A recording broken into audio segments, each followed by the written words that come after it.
Can everyone hear me? Hi, Steve. I can hear you. Hey, I think I just spoke for like 2 minutes with the mute on. Did you hear my intro, or do I need to go through it again? Yes, you're going to need to go through it again. Okay. All right. Everybody, please be patient with us. We obviously, this is our first time ever co hosting a space or hosting a space. Um, and we're usually at the hands of all of you techie savvy people to get it done for us. And we just get to waltz in every once in a while and have our piece. Well, it's different being on this side of spaces. I gotta tell you, it's really kind of wigging me out a little bit here. But so I'll let Steve take over. Thanks. So yeah, thanks everyone for joining us today. I'm happy to be a part of UFO Twitter Week. I've been in the spaces community now for about 6 months. I first came in here when I did my interview with Courtney Marcassani back in April, and a lot's happened since then. We've had Jason Sands come out. We've had my friend Martin come out with his story. A lot has happened in the spaces community specifically. And yeah, let me tell you a little bit more about myself. I'm looking through the list, and I know a lot of you already. Um, so again, Steve, I'm Steve, and my background, a little bit about my background. So I went to the military after 18. I did 4 years, served in the infantry, and wasn't exposed to UFOs or anything sexy. Just straight up infantry for 4 years. Did a few deployments. Afterwards, I went to school, majored in political science, and while I was at school, I decided to work full time. So I became a government contractor. I started doing low level security just to get my foot in the door. I got my clearance. Then did I then did some I then did I got into the operational side of intelligence. Did a lot of targeting work, which involves looking at people's social networks and finding connections amongst the data, and yeah, pursuing intelligence operations against those people. And then in 2011, I was direct hired by the CIA, and uh, I was again working in operations. So I worked for the CIA from 2011 to 2022, and I'm not going to get into it. It's not really that interesting. It's not why we're here, right? But I did traditional intelligence work, and in the last few years, probably 2019, 2020 timeframe, I learned about the UAP task force, and I was blown away. I just couldn't believe that the government was investigating UFOs, and I of course read the 2017 article, but that didn't really pique my interest until I saw firsthand, like, oh shit, this is real. Like, there's something we don't know. There's something we don't understand in the skies, and the government has decided to put some money into this to figure out what's going on. So that's kind of started my quest, right, to figure out to get closer to this subject. And it was a lot of knocking on doors, a lot of sending out emails to people, and I won't go through it all, but I eventually landed at the department that I believed had the portfolio, uh, and so there's the UAP portfolio, right? So you can imagine there are UFO reports, right, that come in, and I mean even local law enforcement, right, would have UFO reports coming in, people calling 911 or the police hotline and saying, hey, I see something in the sky, right? So that itself is not a smoking gun to me, right? So UFO reports did come across my desk, and I did work about 20 or 30 feet from the weird desk. Okay. Now, nobody calls it that, right? At least nobody, on the inside calls it that. That would be silly. But there was one person that these reports went to, and it was their job to deconflict, to see to pick up the phone, start calling people, right? Other agencies, the military, contractors, and say, hey, is this your stuff? Right? No? Okay, great. Now, I'd also heard while I was in this department that, um, and I said this in my original interview, a coworker was told that the folks working on the alien portfolio, they were on the first floor. Okay, so there are all these, I'm not going to call them synchronicities. They were straight, like, evidence, right? That there was something going on here. Okay, and in the department I was working in. So not only were they taking in UFO reports, but they were also, but I believe they were part of the program as well. And I definitely believe that now. Um, so I had an experience. Yeah, I am an experiencer. I had I would say it's a more spiritual experience than anything. Um, when I Towards the end of my career at the agency, I had it was an experience that lasted about 36 hours. I won't go into all the details here, but I was in contact with two entities, right, telepathically for 36 hours. And I know that sounds hard to believe. I know it sounds like um, perhaps I went through a mental health crisis. I've certainly considered that, right? I'm not going to rule everything out. I mean, there is that element of doubt, right? That persists. But I strongly believe this was real. There was something happening here, and I think it had to do with my proximity to the program, um, and I eventually, so I go through this experience, right? I learned all this information that these two NHI entities shared with me. And again, I know it's hard to believe, right? I mean, 36 hours, that's a long time. And I know others like Dr. Michael Masters and Kurt from Theory of Everything. They've had this experience with NHI through telepathic means as well, but it certainly didn't last 36 hours. Uh, so um, so what happened? I believe around the same time, a few days before, I believed I was given a message. Let me back up. I was getting downloads between the dream space and being awake, and I received about four messages in total over the course of like a year and a half, and so I had those messages, and then at one point, I believed I had a message that I had to deliver to uh, my leadership.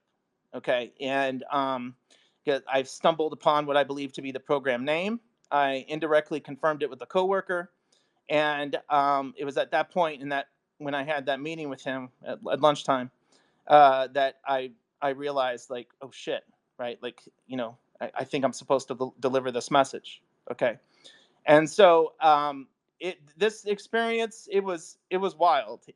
There's nothing else like it. I had awareness the whole time I was going through it, this 36-hour period. uh, and I thought, I'm losing my mind.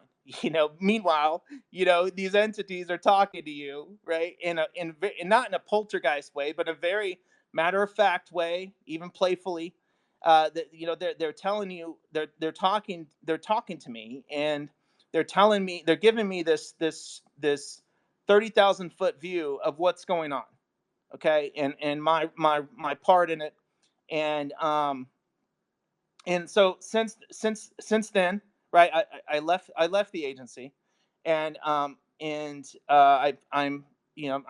it was a net benefit for me, right? I work from home now. I spend more time with my family.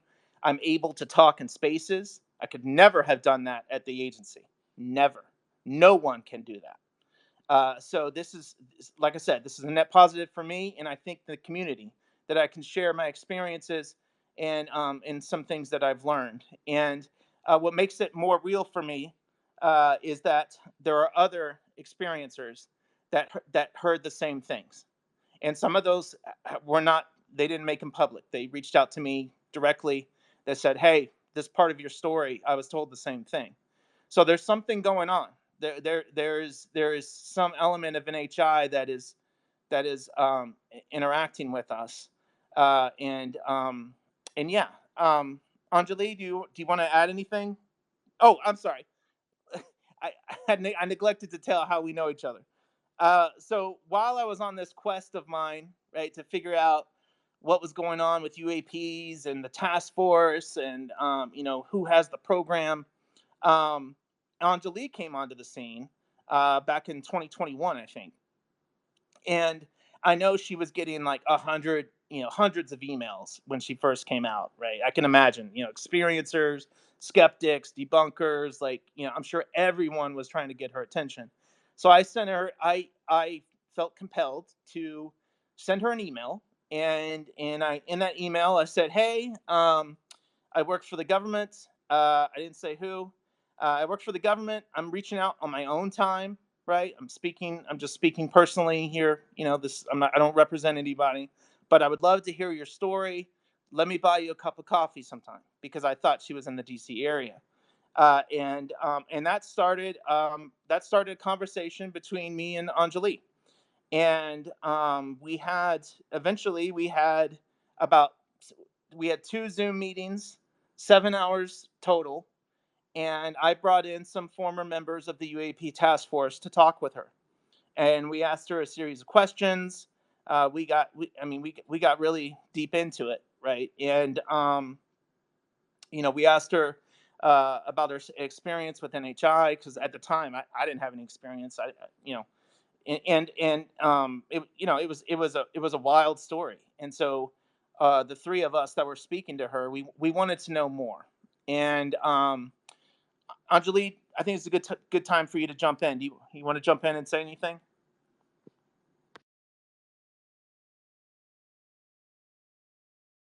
You're on mute.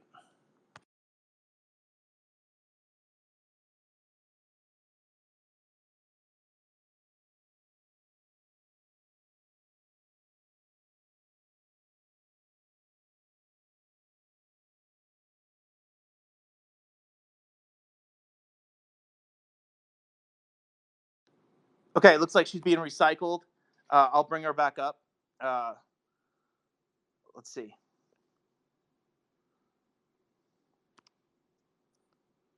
Sorry guys, let me get some technical difficulties here. Let's have her try to hop into the space.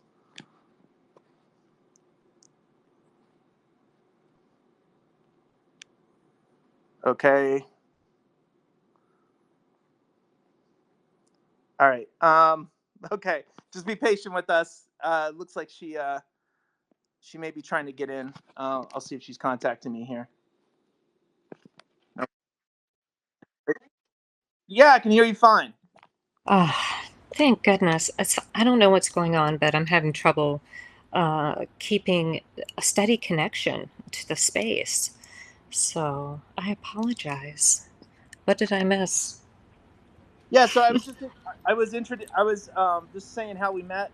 How I sent Mm-hmm. you an email, asked you for a cup of coffee. How Yeah. we had about 7 hours of interview of us, me and some friends, Yep. Yep. coworkers, right, interviewing you, Yeah. and Okay.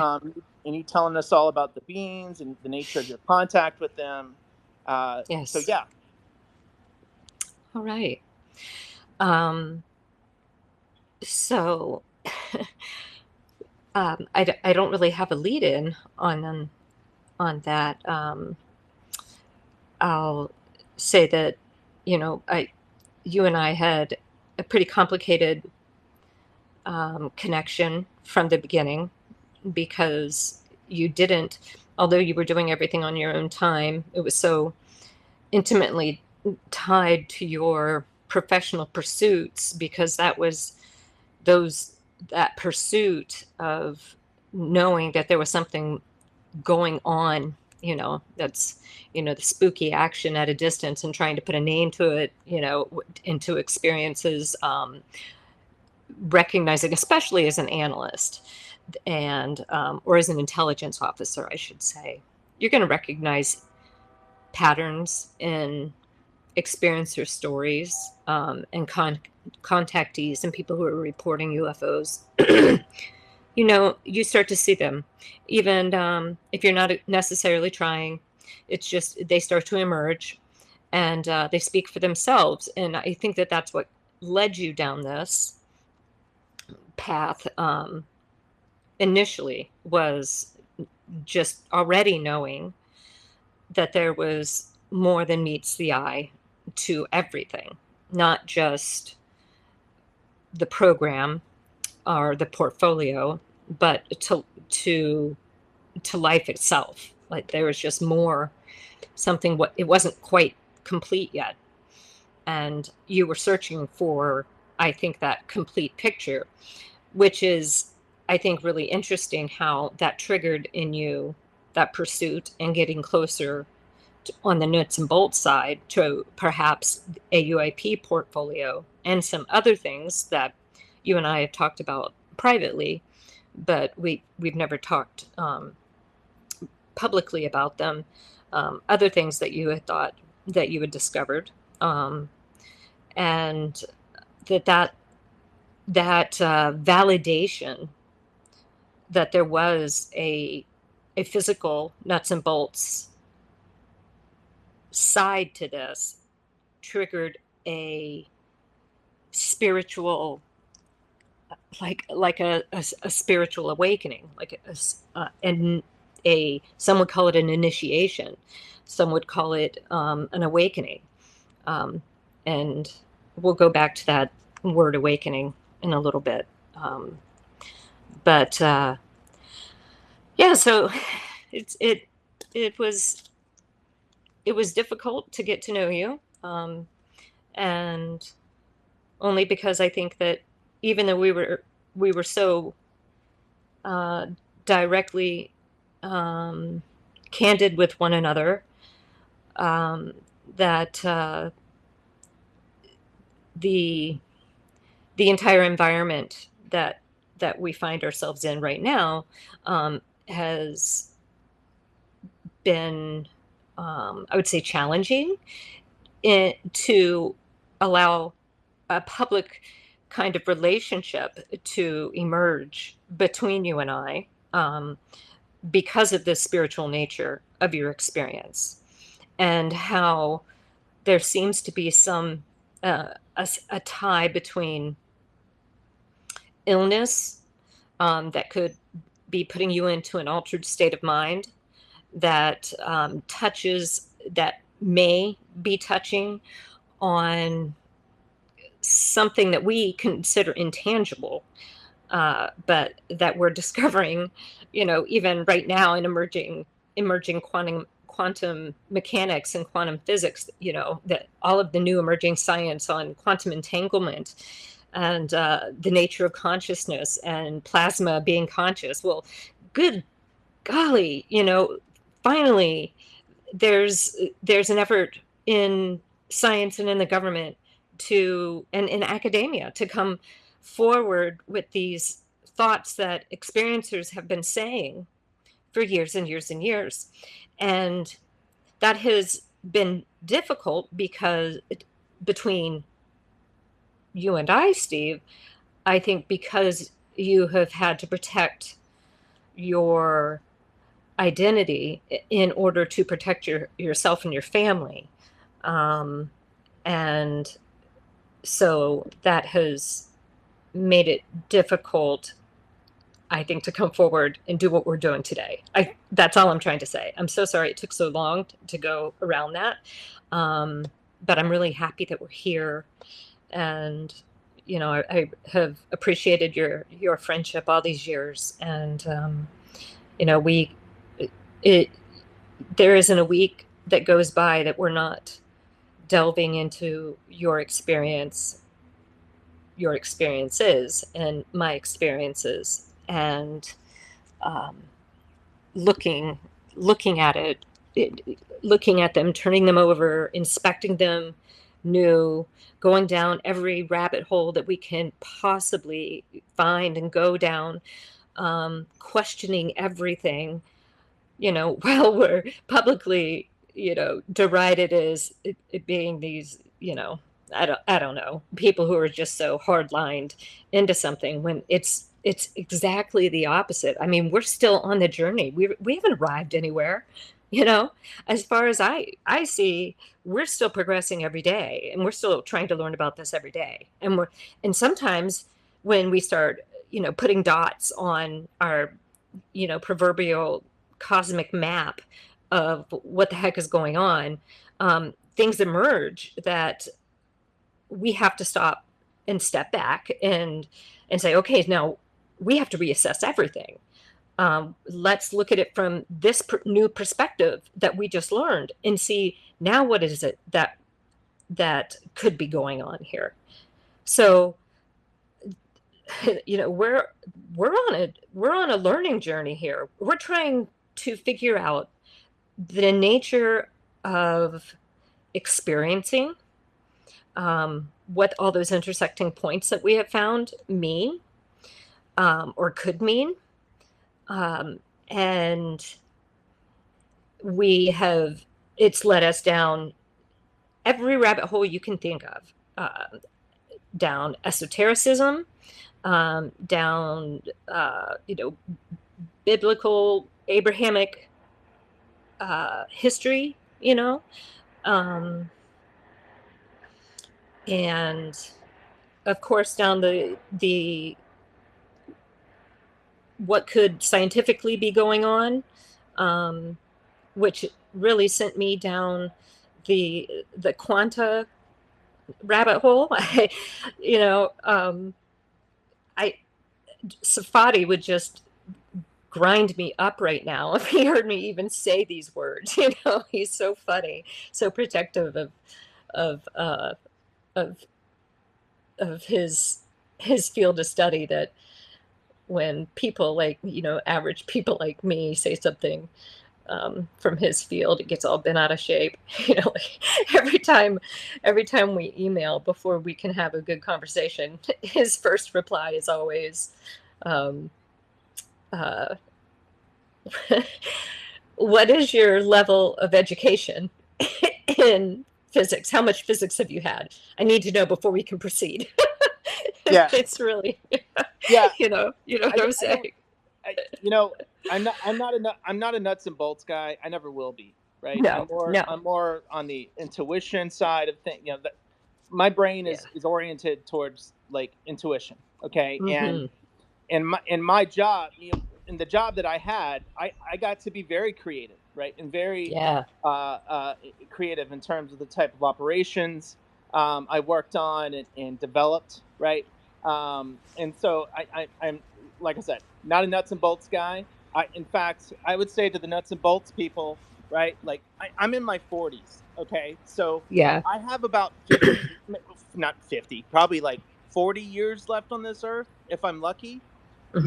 Me figuring out how the nuts and bolts side of these craft work, guess Hmm. what? That's not going to do shit for me 50 years, 40 years from now That's right. when I leave this earth, right? Yeah.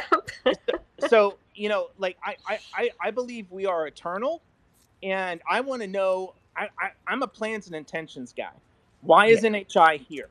What are they up to? Right? What are they doing? How many different factions are there? Right? I don't like Hmm. it. I don't like it when people say the word phenomenon. I know we're stuck with it, right? And sometimes it makes a lot of sense. But when people say the phenomenon is doing X or the phenomenon is doing Y, it makes it sound like it's a singular entity. Okay, it's not, right? It's multiple factions, and Yeah. and Yeah. what and so like six months ago, all right, when Jason Sands came out, he created a new baseline for me, all right, Yeah. and I think for a lot of us Hmm. in this conversation. So, real quick on Jason Sands, a few years ago, I saw Jason Sands make a post in a forum on uh, on a government server, and about his encounter, okay, his NHI encounter, and Hmm. it was the hottest thing in there. I mean, no one had posted anything close to this. So I sent him an email. I said, hey, this is where I work. I'd love to hear more about your story. So we got on the phone, and for about 15 or 20 minutes, he shared some details of his encounter, and Right.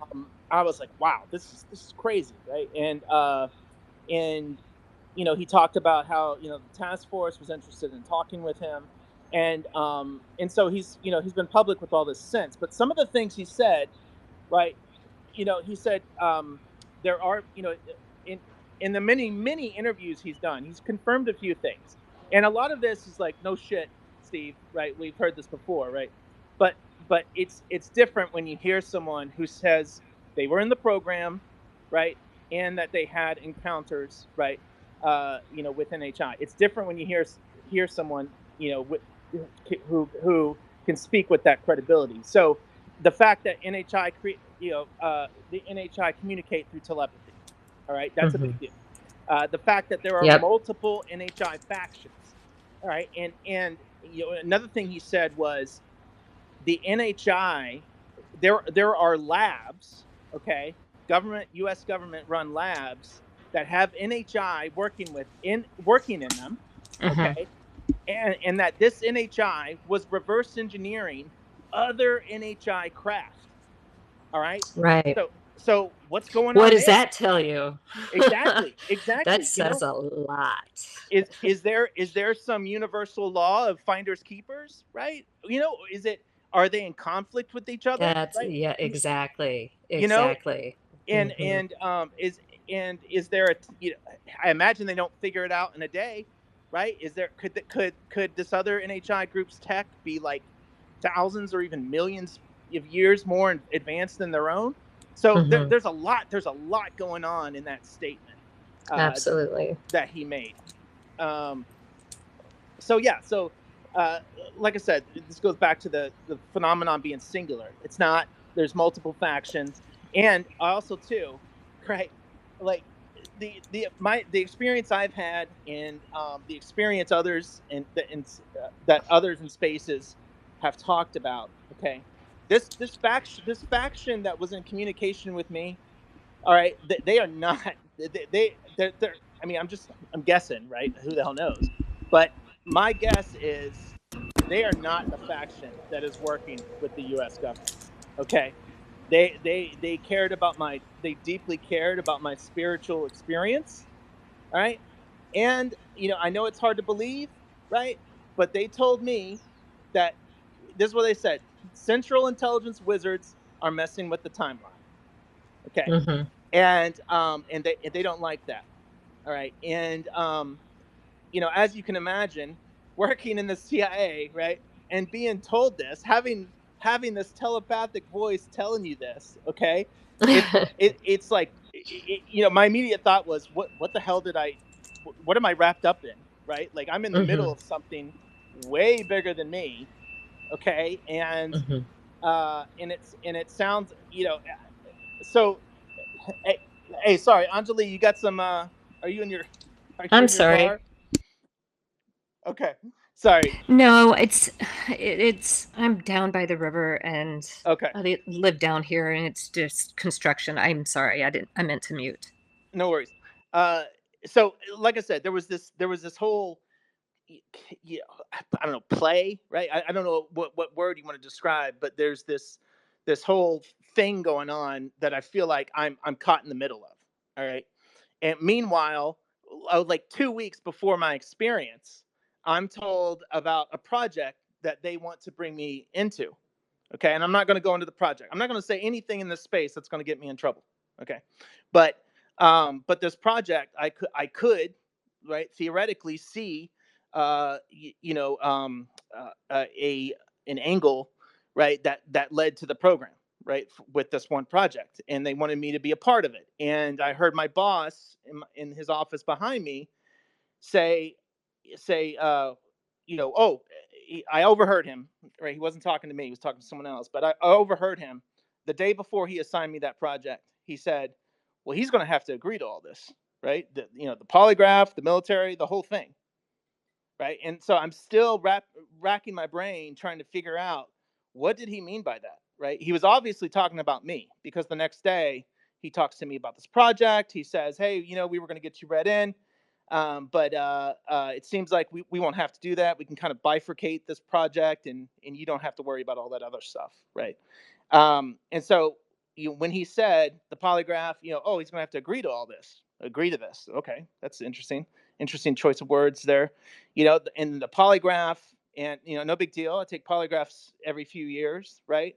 And then the military, okay, some military involvement, and then he says, and all that, right? Well, what is all that? And they'd heard me. I'd already talked to them about, about. They already know my interest in UAPs, okay, and so I'm still, like I said, still racking my brain on what do they mean by all that. Does that mean I'm not allowed to talk about UAPs anymore? Right? Like once you get read into this thing, is that it for you? Like you can't even talk conversationally about UAPs and NHI and potential other existence of civilizations? Probably so. I would imagine like once you get read into something like that, that's it for you. You don't get to talk to nobody. And I definitely wouldn't be here talking in spaces. Obviously. Um, so yeah, so Anjali, you want to hop back on? Yeah, I'm sorry about that. Yeah, I don't really, I had to just reset. So if you could just repeat, like maybe the last couple, did you even see that I reset? I was just kind of staring at the wall talking, so I wasn't Oh, talking. okay. Yeah. I have, I've had to reset several times. I don't know why I'm having such a hard time. I've closed almost everything on my Mac, and this is the only thing I have running right now, except our window in Signal. No problem.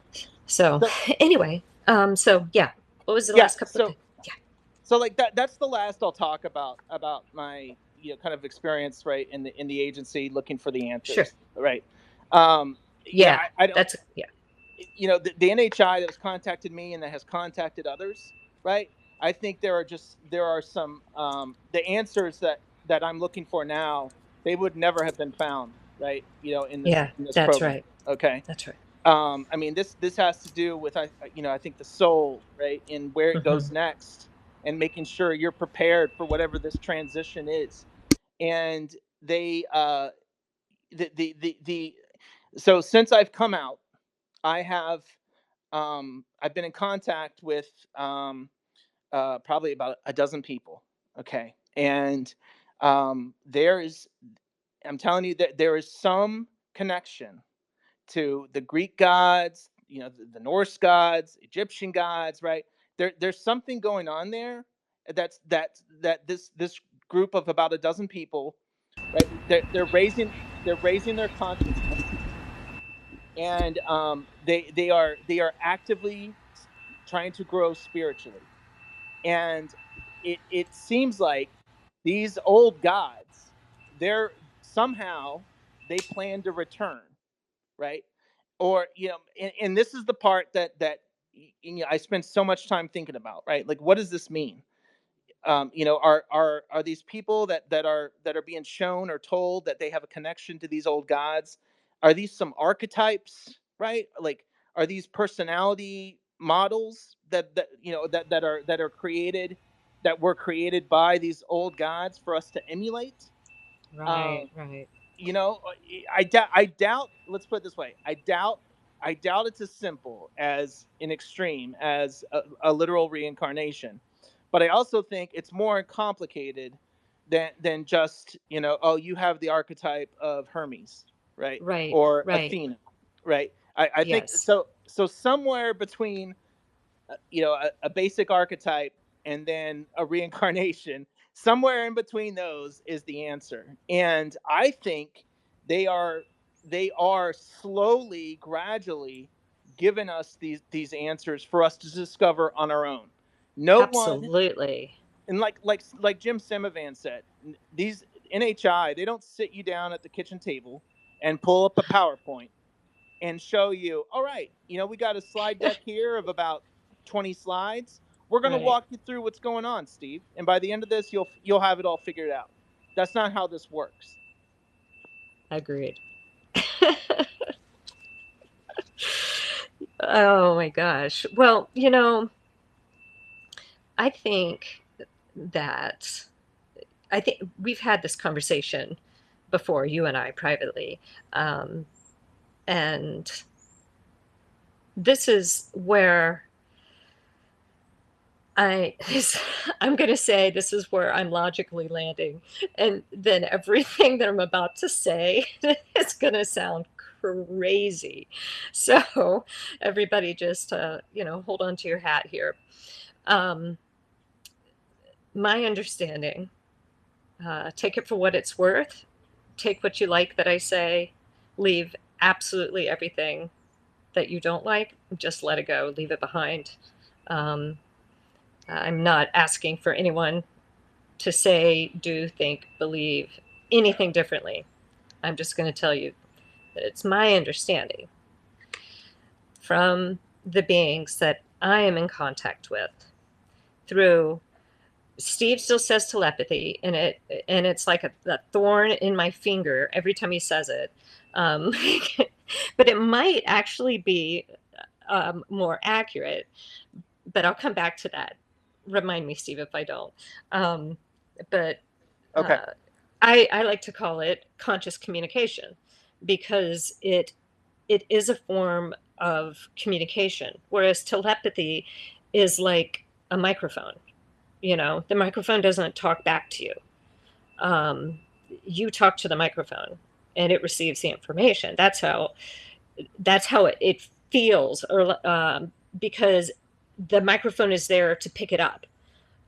It can't communicate back necessarily, um, and and yet there is an ease with them, both through conscious communication and through conscious communication.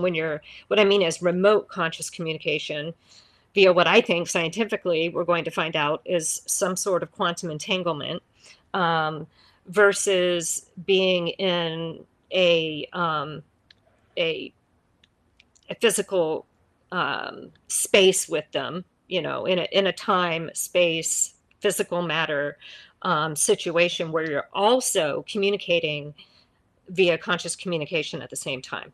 Um, I I have to tell you that I have never seen any of the beings um, that I have ever seen have moved their mouths. They all speak mind to mind, and it's like anybody who's in the vicinity. If they're talking about something that concerns you, you're automatically like triangulated in. Does that make sense?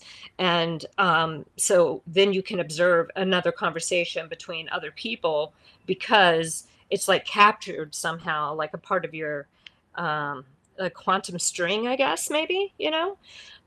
Maybe we all do look like those fuzzy little lights with, all those very thin and wispy threads of light coming off of them. Wouldn't that be something? But I'm I'm sorry. I know I'm kind of rambling, but uh, I think that the point that I was trying to get around to is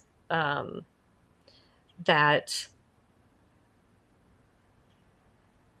I I think that what we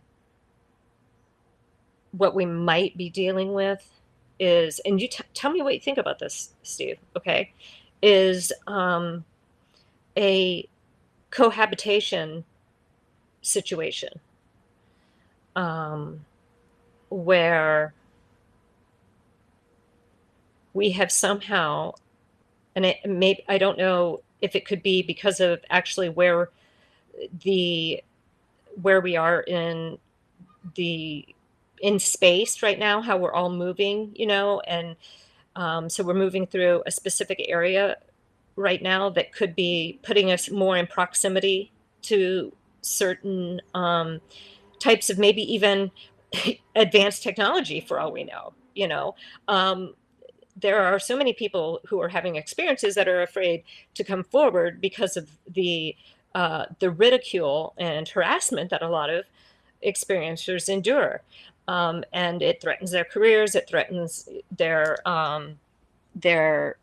if they start getting, if they divorce their spouse or their spouse starts to divorce them, It puts them in jeopardy of losing their children just by having come forward and said, or excuse me, just by having come forward and told the public that, or even just told your spouse that, hey, I had this experience. So the stigma is alive out there, and so uh, I think that we still have a lot of experiencers who aren't coming forward and being um, honest in in their own experience and own interpretation and understanding of what happened to them.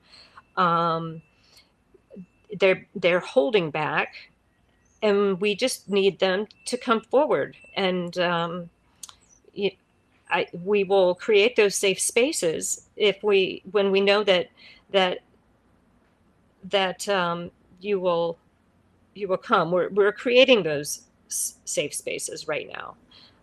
Steve and I are working on that specific task of bringing certain people closer into the fold so that we can help process what is happening, because we're all receiving similar types of messages.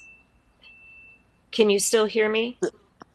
Yeah. So let me add to that. So this dozen or so people that I've spoken with, Yep. right? They are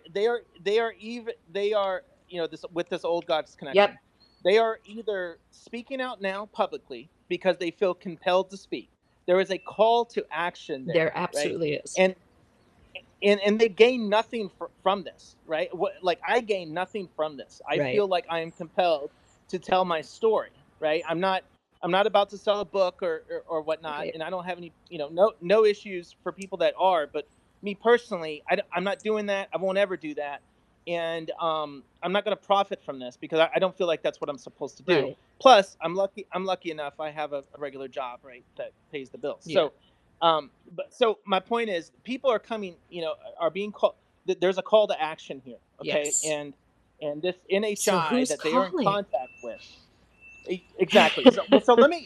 What I wanted to do, I wrote this down, okay? And I wanted to I wanted to share kind of my ontological shock, and that's another buzzword, right, in the community. But I wanted to go over this. So there, so it started with me asking Anjali, can you put it on mute Oh, for a I'm second? We so got a lot of. sorry. That's okay. So this is where I started, right, back in 2019. Yeah, I asked the question, is there something in the sky, right? And I feel like this is where we all start. This is like the first question you ask yourself: is there something in the sky? And then after you feel like that's been answered, right? Is it non-human, right? Is this some U.S. or China or Russia or Iran, right? Is this some government secret tech? Okay, and then for me it was no, this was not. I talked to many people, all right, many people who would know such things, and they said this is not us or foreign tech. Okay. And okay, so then I asked myself, well, what are they doing here, right? And eventually, right, you start, they say, you start looking at the phenomenon long enough, it starts looking at you back. So I then asked myself, you Absolutely. know I then asked myself the very bold question of, are they aware of me? Right? Do they know that I'm talking with folks from the task force? I'm knocking on doors and sending out emails, cold calling people. Like, are they? Is there some part of this NHI that's aware of me doing this? Right? Oh yeah. And then and then you ask, and then from there it's, can I communicate with them, Right. right? Right. And are they communicating with me? Yeah. Okay, are they, is there subtle, is there subtle, like thought, like, are they doing it very subtly, right? Like, are they, thoughts that I have, synchronicities, right? Making connections with other people, right, that are also looking into this. All right. And then finally I got to the stage of, is there something they want me to do? And I think this is, at this point, uh, at this point, the group, like where the number of people that get to this point is a lot smaller, right? I Yes, mean, it definitely a lot smaller. funnels. Yes, exactly. It's a funnel. Okay. And so, is there something they want me to do? And I felt like there was, and I feel like there still is. And so now I'm at the final question, or at least the latest question of, am I doing what I'm supposed to do? Right. Right. I'm very worried that, I'm for selfish reasons or for some other reasons, right? I'm not doing what I'm supposed to be here doing. And so I know this is wild thinking, right? That, and possibly delusional, right? Like that people would accuse you of being delusional, right? Thinking this way, that there's Absolutely. some spiritual force, or NHI, that's telling you to do things. But I mean, but of course, in major religions, in all religions, this isn't a new concept, right? Whether it's the wind blowing through the trees and giving you a message, right? I would say the one difference though is, and I can only speak to Christianity, right, and being a former evangelical, is, everybody would say, would agree that you can speak to God. You can pray and you can speak, and you can speak to God.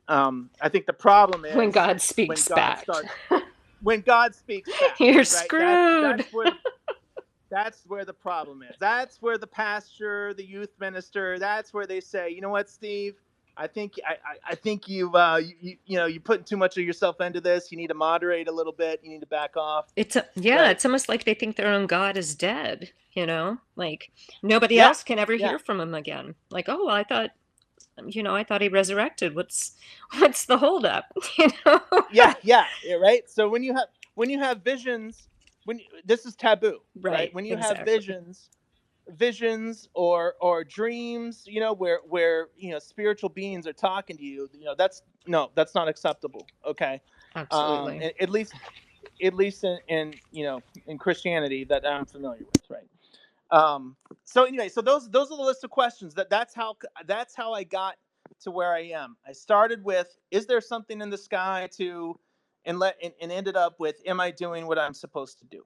And now, I'm here in a space with you, feeling like that, I'm supposed to be doing that. And I also say, again, going back to this dozen or so people, and that's what it is right now. I don't know what That's it'll be right. for a year from now. That's right. And some of these people are outspoken now in public spaces, right? Some of them have put their identity out there boldly, right? Yes, And some are planning to. Some haven't done it yet, but feel a call to do this. that's true. So, like I said, there's some NHI faction that it appears there's some faction that we're all dealing with that wants the same thing, and it's giving us these very subtle clues, I don't know hints, that it's right? so subtle. That's a good point. That's a good point. So, for me, I think it's subtle. For others, not so much. And also, too, I will say this. I will say this. I, I looked before my experience. Okay, I thought meditation. Look, I thought it was weird, right? I thought it was weird, and new agey, right? And Yeah, love and light and all this stuff. I thought I was too good for it, right? But I'm now at the point where I can't be a knuckle dragger forever, right? I have to develop this practice of mine, right? I yeah. have to, meditate. I'm already focused inwardly. I'm already introspective, Hmm. focused on my karma, right? But I need to develop a meditation practice that will potentially lead to contact, right? And I know some things, and some of these people I mentioned, one of them in particular, it's his story, so I'm definitely going to let him tell it, right? Hmm. But he's got a message. I can't wait for it to come out because it's something practical that anyone can do, and I can't wait for him to share that. Excellent. Uh, and I'm telling you, it's going to be a big deal. Like I said, it's a practical step everyone can take to understand what is going on, right? Not with the whole thing. Okay, I'm not saying Well, the whole big when is picture, he going to but come a out and sliver tell of it. us? I want to hear. Well, he's working on it. Okay. He's working Okay. on it. So you just gotta be patient, right? Everyone has their time. Yeah, excellent. Well, so kind of piggybacking on what you were just saying and thinking about the 12 people who have kind of come together right now, um, and the kinds of communication that were happening or that we're receiving, the links to the old Greek mythology, and the type of communication and the way that it happens, the way that it's experienced, um, are stunningly overlaid.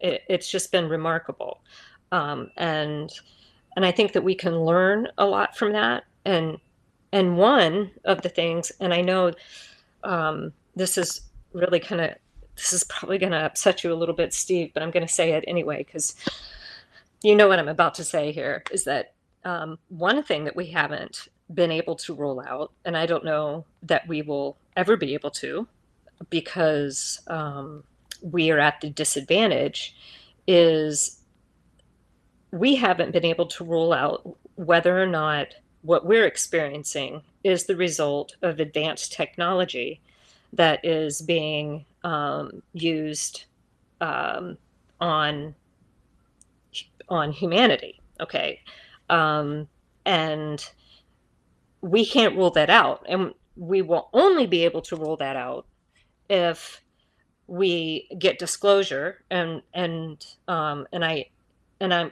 I know, Steve, that you have a feeling like, well, disclosure has already happened. Well, I think that people are still we're like everybody wants the whole shebang, and until the whole shebang is revealed and we have that big reveal moment, and the president is standing at his pulpit and or introducing us to NHI from somewhere else, we're not going to really um, most people are not going to really believe.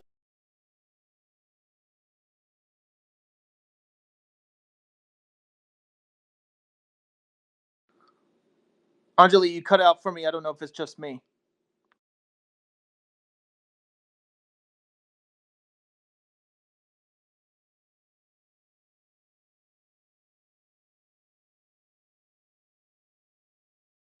Anjali, do you mind recycling real quick?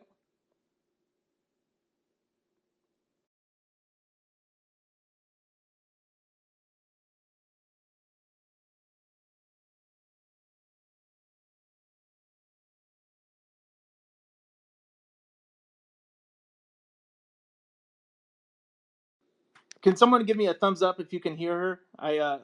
Oh, there we go. Okay, she's recycling. Fantastic. Yeah. So what I'll say about advanced technology. Okay. Um, if and I'll be careful here, but I looked for this advanced technology. Okay, that could influence people's minds. All right, and um, I couldn't find it, right?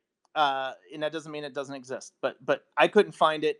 Um, and some people have said I could have been the product of some government, right, an adversary, right? Who knows? Russia, China, whoever that could have used this tech against me. Um, I Now practically, right, from a logistics perspective, all right. I was during my 36-hour experience, right, where I was getting these telepathic downloads, or not. I'm sorry, not downloads, communication, like actively talking. I was traveling. I was on the move, right? I was walking. I was walking. I was walking a lot. I was driving. I was in an Uber at one point for 4 hours. I drove to another state. All right. I was inside buildings. Right. So the tech, this technology, would it like if it was two guys in a van that had this technology, they would not be able to follow my whole path. Okay. And on top of that, like let's walk through this. Like, I was having active dialogue for 36 hours. Like, I was talking to these entities, and they were responding. Okay, they were responding to what I was thinking and doing in real time, right? It wasn't like 10, 15, 30 seconds went by, right? And two guys could be in a van saying, "Hey, how do we respond to Steve's question here?" Right? "Oh yeah, let's say this." Like, so I think practically, logistically, that's not possible. Now, could someone said, well, maybe they they used some tech on you that triggered this in your mind, right? That the tech was, it sent you off on this path where for 36 hours you were hearing voices and talking to yourself, essentially, right? Like, okay, right? Like, I could see that, I guess. But like I said, there's too many people that have similar experiences being told the exact same things. And so, in the end, I don't care, because I'm focused on myself spiritually, right? And I care about where I go next. And I don't mean heaven, right? I mean whatever incarnation I'm in next, right? I'm going to do what I need to do to raise my consciousness. So I don't care what some MFers did, right, from a foreign intelligence. But so let me. It looks like I think I should start bringing some people up, if that's okay. We're at the hour mark. Anjali hasn't returned. Let me just check my messages and see if she said something. Nope, she hasn't said anything. So let me go ahead and bring people up and start the discussion, if that's okay.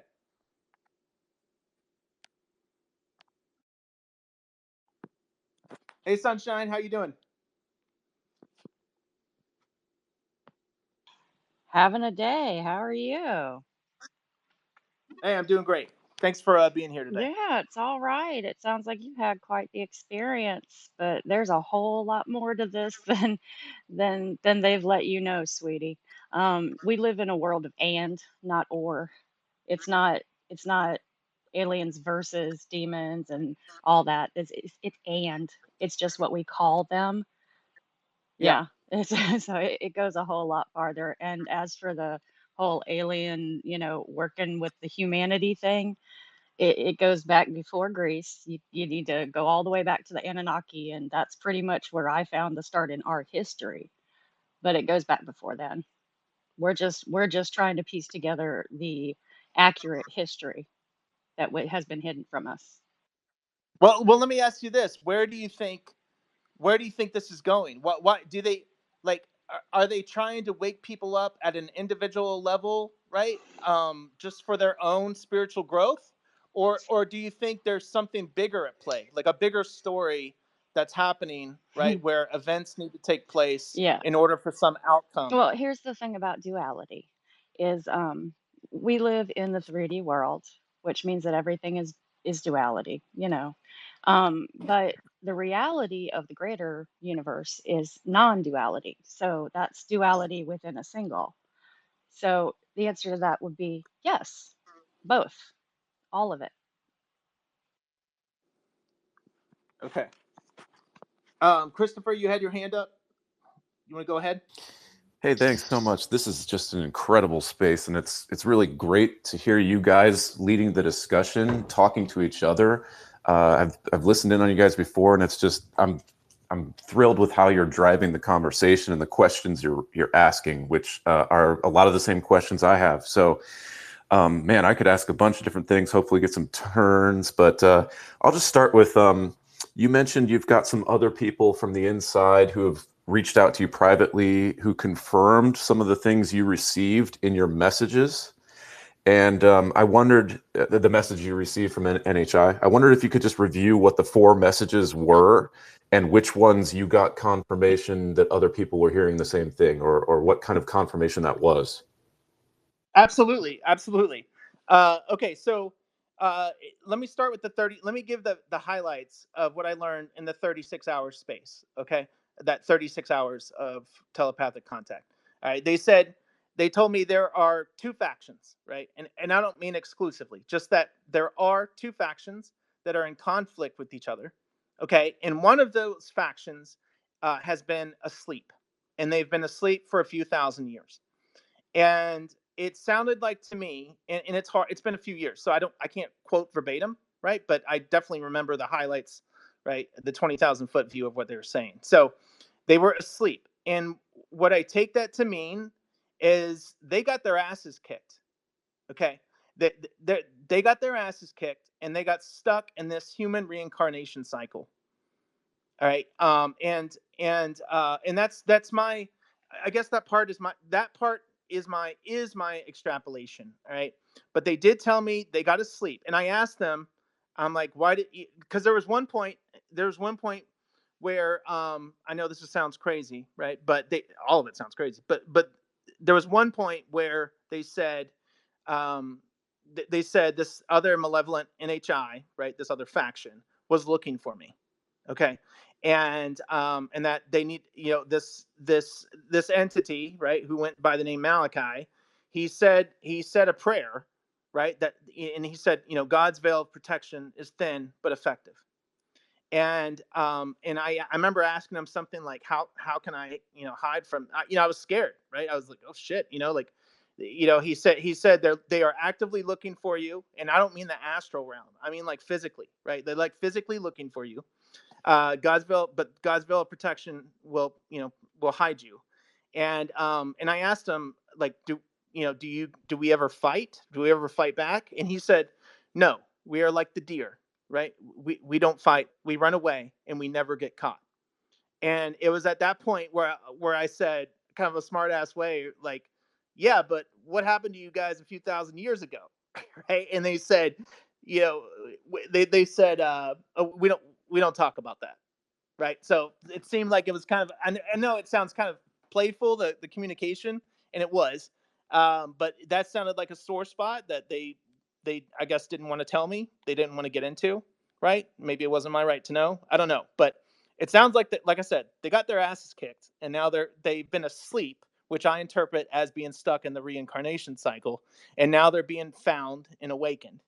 And I, like I said, I don't think that means these people that I'm speaking to are the reincarnated gods. I don't think it's as simple as that. I think it's something weirder, right? And who knows? Maybe they need a host, right, or something like that. I don't know. But let me quickly go into the 4 downloads I got. The first download was in the summer of 2021. I was in that space between the dream and being awake.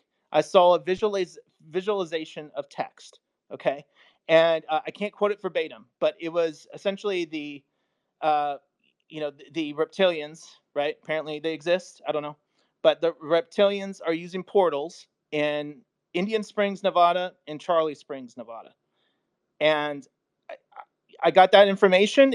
I've never gotten information like that before, and I'm not a medium, right? I don't have any psychic ability, but that was what was communicated to me. It was distinct. It was odd, right? And so I didn't know what to do with that. I told some people, like, who am I supposed to share this with? I shared it with Anjali. I shared it with some people at my work. I But I don't know remember. why. I don't know why I was given that information. So that was the first one.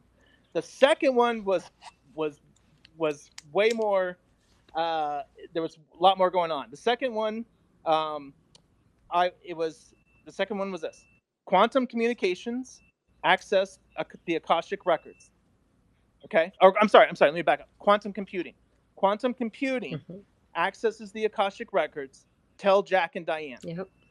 All right, and Jack and Diane were co-workers of mine, and they were in the cubicles next to me. Okay, I could reach out and, like, throw a piece of paper over the wall and I'd hit them. And they had quantum computing in their portfolio. All right, so that the morning I got that message, and this was like a week before my big 36-hour experience.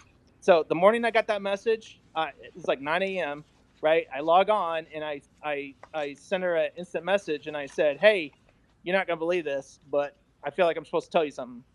And she and I told her what was communicated to me, and in about 5 or 10 minutes, she came back to me and she had found an academic paper that had to do with quantum computing, Hmm. accessing the Akashic records to get a military advantage, right? So if you could somehow access the Akashic, you would know every thought, deed, action of your adversary, All right. And so I don't know if I was supposed to kind of lead her on that path, right? I don't know what happened because a week later, right, I left the agency Mhm. after my experience. I don't. Like I said, gave her the information, and maybe it wasn't. I was supposed to lead her, right? Maybe it was a warning, right? And I'm Mhm. trying to interpret this. I'm trying to interpret Okay, this a I'm going to million break in ways. real quick, Steve, because I have verification for you. No, Okay. it wasn't a warning. Yes, you were there to give her that breadcrumb. And the reason I can tell you that this is verification is because, hi, I'm intuitive. I'm old blood. Yeah, the bloodline thing is real. Um, it actually does have to do with the psychic abilities, and it causes an issue for those of us that are high concentration. But anyway, when you were talking about that specific instance, when before you even started talking about that instance, at the end of your other one, I get earworms, and I literally started hearing Ballad of Jack and Diane before you even mentioned those names. So Wow. that's the Okay. verification. Yes, that's correct. Okay. Wow. All right. That's huge. That's Because awesome. I thought that's pretty cool. Thank you for sharing that. I thought that maybe this was a warning, right? This is what I thought. I thought it could potentially be a warning to the agency, right? Like, hey, we know what the fuck you guys are doing, right? Mhm. We know what you're doing. So that I thought it could potentially be interpreted as that. But you're right. Maybe it was to lead. It was a breadcrumb, right? To lead Jack and Diane down this path. Um, so that was the second message. The third message was 2 days later. It was very crazy. It was this. It is done. SpaceX has transferred consciousness to the satellite constellation, imprinted guilt and shame, added to karmic debt. So I have no idea what that means. And I'll say it again. It is done. SpaceX transferred consciousness to the satellite constellation, imprinted guilt and shame, added to karmic debt. Now, I've been thinking about that a lot. And when I got that message, I told my NRO buddy because they deal with satellites, like, hey, do you know what this means, right? And he had no clue, ostensibly, right? So I of course told everyone in my orbit, right, that um, about this message, and what's going on here? Is there some artificial intelligence that they uploaded to the satellite constellation?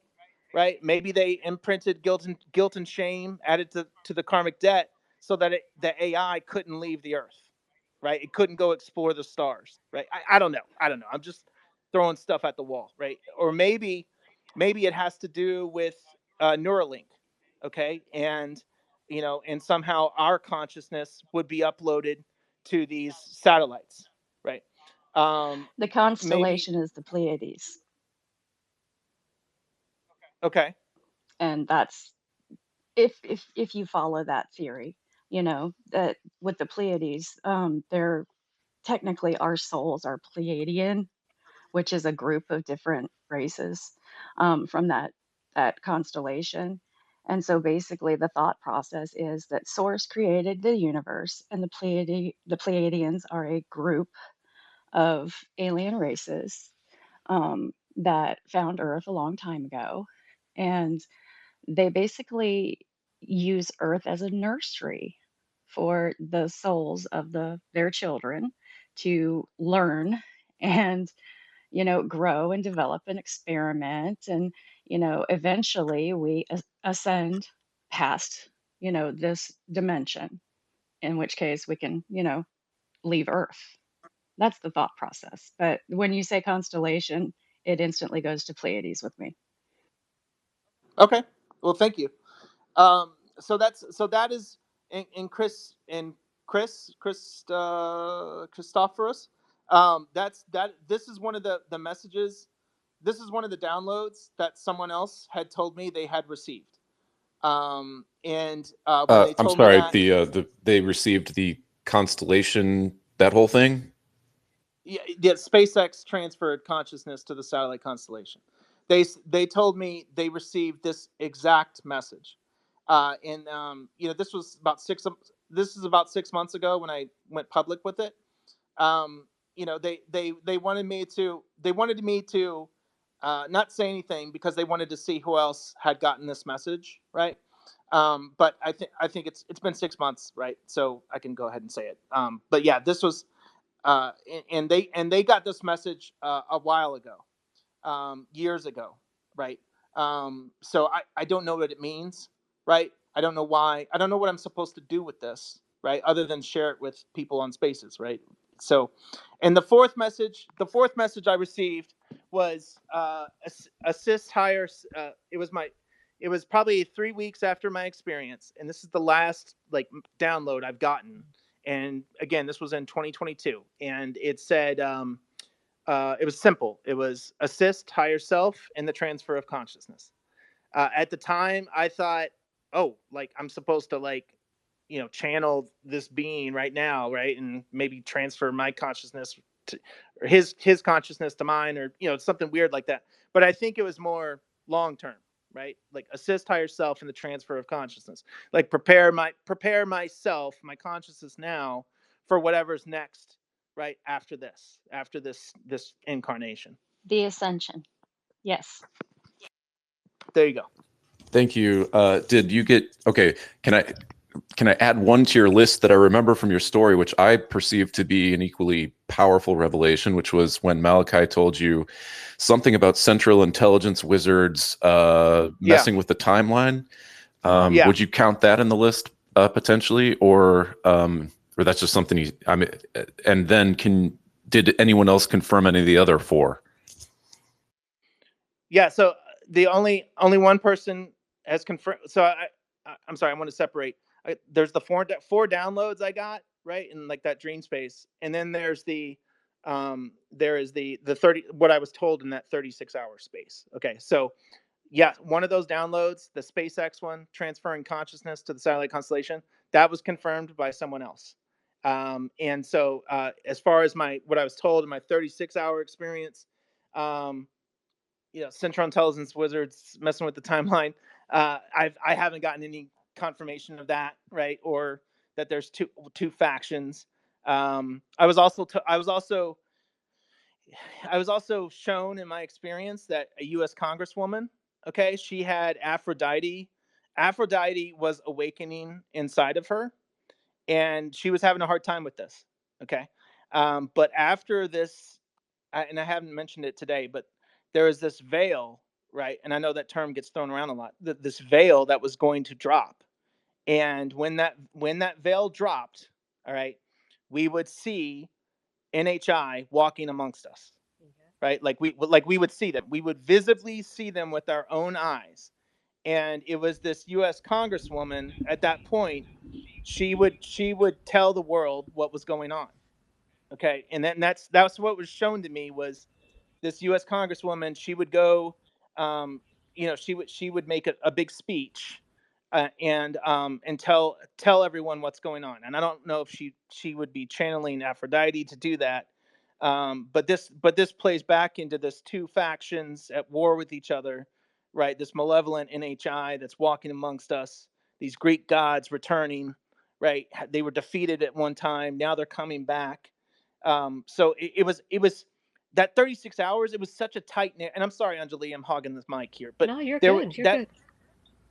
that 36 hours of telepathic contact. It was such a tight narrative. The narrative was so tight, like it all made sense, right? And, in terms of what they were telling me and how things connected with each other, and I could never anticipate what they were going to say next.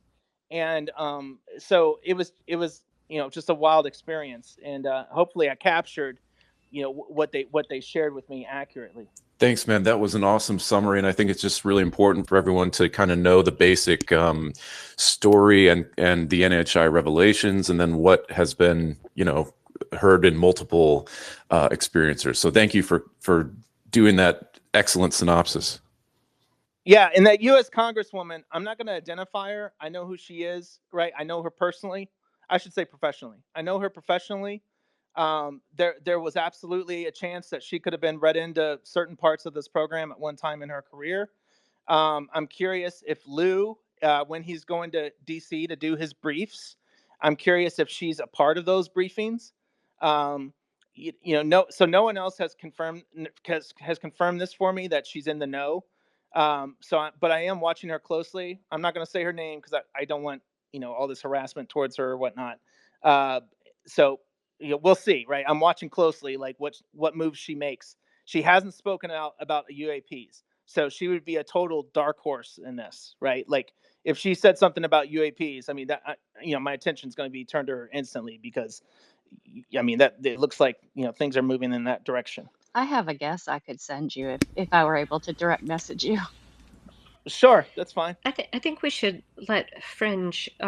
She's had her hand up for a while. Did you Yeah. have a question or a comment, Fringe? Hey, Can you jump guys. in here. Lee, Steve, Hi. this is a great conversation. I would love to see you guys getting together more often. Oh, thanks. Thanks, French. Just to get your stuff out there is fantastic. I wanted to comment on something Anjali said about human tech. So just my personal opinion, obviously, I mean, maybe none of us will actually know 100%, but I think, Steve, your experience, well, it's always important to keep human tech in mind because I think we do have it. I think there's a lot in the SRA community, the targeted individual community, to suggest that we do have similar tech that the military industrial complex, for lack of a better term, can actually send out downloads. However, That's in right. Steve's case, in particular, I think the control over your body, Steve, heavily leans to NHI and some other things as well.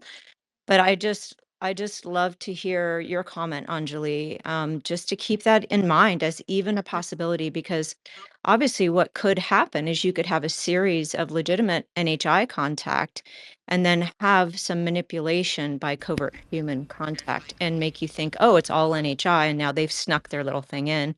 So I just love that you guys are keeping that on the table, and I appreciate both of you. Thank you. Yeah, we have French. some really crazy discussions. Yeah, thanks very much, French. And I think Joseph, did you have something? Yeah, I think Jay Just was before me, though. Who? Oh, I'm sorry. I didn't see you over there. Please go ahead. Oh, that's okay. I'm just curious, Steve, do any of your communications correlate with Bledsoe's communications?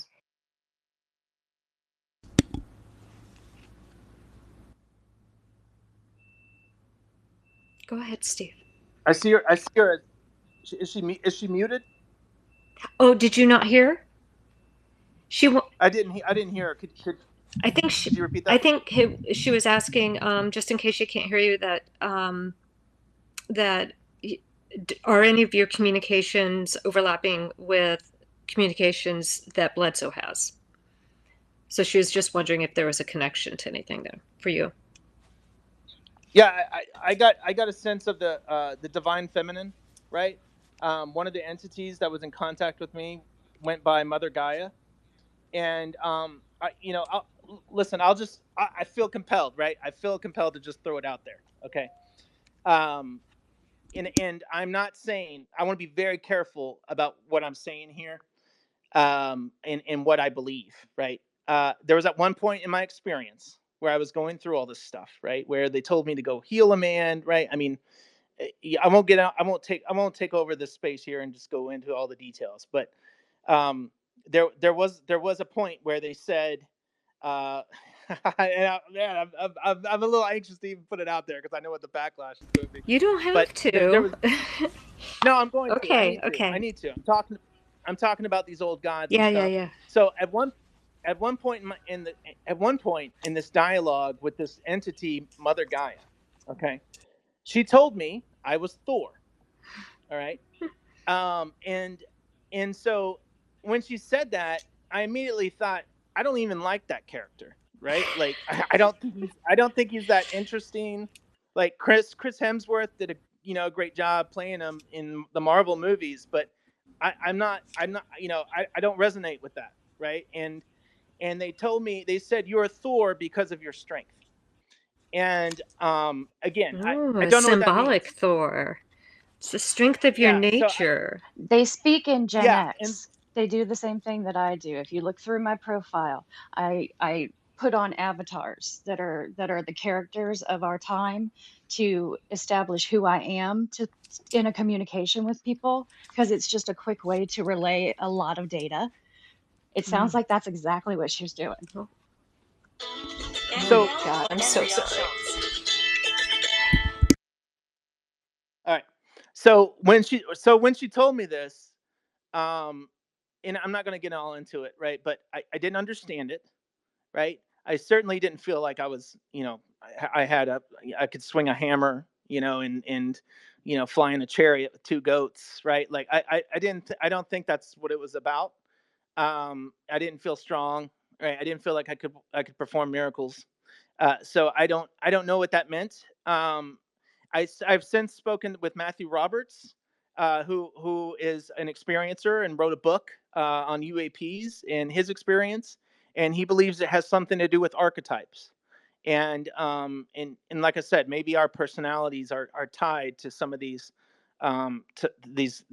old gods, right? Maybe that's part of our genetic engineering. I don't know. I have no freaking clue. I'm just throwing stuff out there.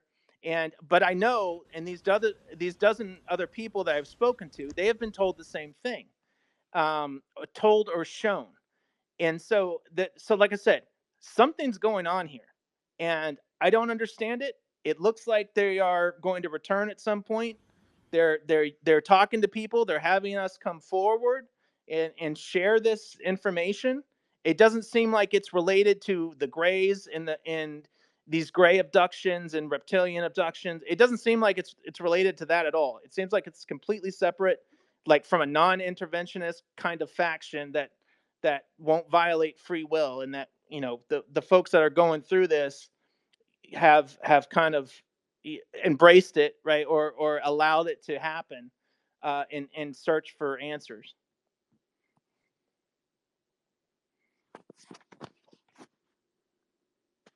um uh Red Can you Panda, hear me?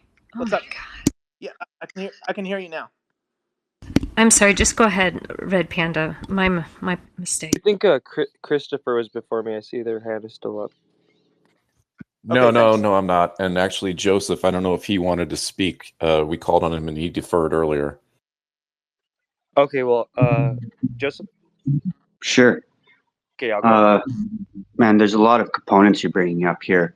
One is the actions of the government and like within the 3D world, because we know that NHI and the dark military have tremendous technology to do all of these things. It's interesting that they would have that. It always seems that they have things taking place within this kind of reality, the normal reality of having Elon Musk send satellites into space or having a senator uh, make announcements or anything like that, instead of them just straight up doing it. So it seems like there's an interface that needs to happen, and why would they do that and not just make actions themselves if they're in total control? Like when you talk about having what they say the veil is thinning. Another way of interpreting that is because a lot of people have astral sight, what they call astral sight, and so they're able to see into the astral realm. And so then they're able to see UFOs and other entities of various sorts. So it's possible that the veil is thinning could also be interpreted as the realms are merging together into one. And when that happens, it will happen for everyone. See, the whole thing about what you're talking about, this theme, it seems like there's something happening and everybody is trying to get ahead of it. And as far as narrative control, perception control, and action proceeding from that. Because what happened to literally every one of us is you ask them, when were you awakened? When does your awakening start? That awakening, like for me, I know when that happened, for you, then that happened, everyone, you know, what caused that? Why is it happening? And why is it that, say, the old gods are returning? And then everybody is talking about genetics. Genetics kind of like gives you illnesses if it's bad, and if it's good, you're more intelligent. I think that transfers to energy and psychic ability as well. The old gods, maybe that's just us becoming so psychically powerful, selective individuals, that we are little g gods, so to speak. It's just a way of putting it. Yeah, just comments and thoughts I have. Anjali, do you want to talk about the veil? Because you've spoken more about the veil than I have. To tell you the truth, no, not right now. I really don't. I'd rather hear what Okay. Red Panda and Christopherus has to say. I always talk. I want to listen. Okay. Great. Okay, I'll go then. Thank you. So question for Steve and Anjali first. It's like two-part. So first is I'm curious, and you guys obviously don't have to say if you don't want to, what your racial makeup is, and if you have any family members, ancestors who have experiences with the phenomena. So that's like the first part, and then the second part is, and it sounds like Anjali maybe doesn't want to talk about it. And I'm gonna chill here for a second. Fringe, Ulrich, Tupa, and I did a epic 5-hour stream about all these different 2027 slash like the Jason Sands. They're coming back to kill the program people. Slash just all those different statements from people. So your guys' read on that. So yeah, so it was family, genetic makeup slash phenomena history, and then take on the end of the world 2027 stuff. Thank you. Well, I'll go. Oh, also wait, real quick too, for that second part, from your experiences and also from your Intel community connections, your take on that 2027 stuff. Thank you. Okay. I'll go first, if you don't mind, Steve. My family, or you're asking about racial structure, right? Or racial makeup? Yeah. Okay. Oh goodness, we have German and Irish in us, and we have a few different Native American tribes in us, and then we have more German and Irish. So we're pretty much German, Irish, and Native. And yes, I do have people that I'm related to that have had experiences, including mutual experiences. But I don't really want to talk about my family very much. I'm quite we don't have to go into detail. I was just more of like a yes or no kind of thing. Yes, and before even Panda got here, you did specifically bring up your bloodline, that you were old blood, and I think that might be part of what Panda is driving at. Me? Like something that makes. Did you say that? That was No. probably me that mentioned Yeah. old blood, because I am old blood. And that's usually what we're just trying to refer to, instead of going into like where the blood came from, is because it's a global DNA structure is what it is. That's why we just say old blood. Yeah, I'm completely unfamiliar with that term. I'm going to have to look it up. So, but yes, so we do, we're mostly Rh negative. I have, multiple generations before me, and multiple, ancestors who are extended family that have experiences and have had, and they have a very specific take on it. I guess I shouldn't speak for them in a blanket way like that, but they do have some overlapping ideas about it, and they're all very spiritual. I will say that. And what was your other question, Panda? 2027 from the phenomena, and then also from your contacts in the intelligence community.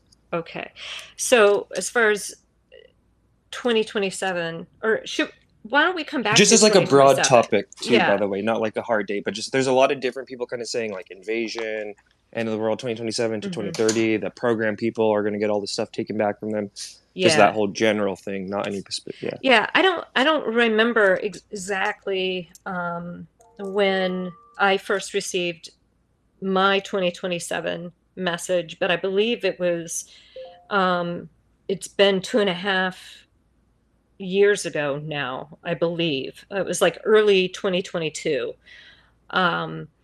when I let that information come out publicly. Now, Steve and I had talked about it at length, privately, not necessarily attached to the date, but all of the same kind of events, all of the things that were going to precede it and what it was going to look like and what the aftermath may look like.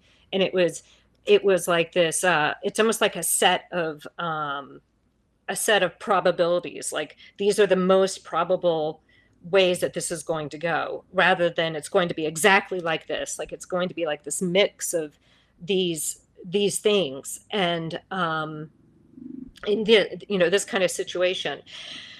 And I know I'm being very vague, and I'm doing it on purpose.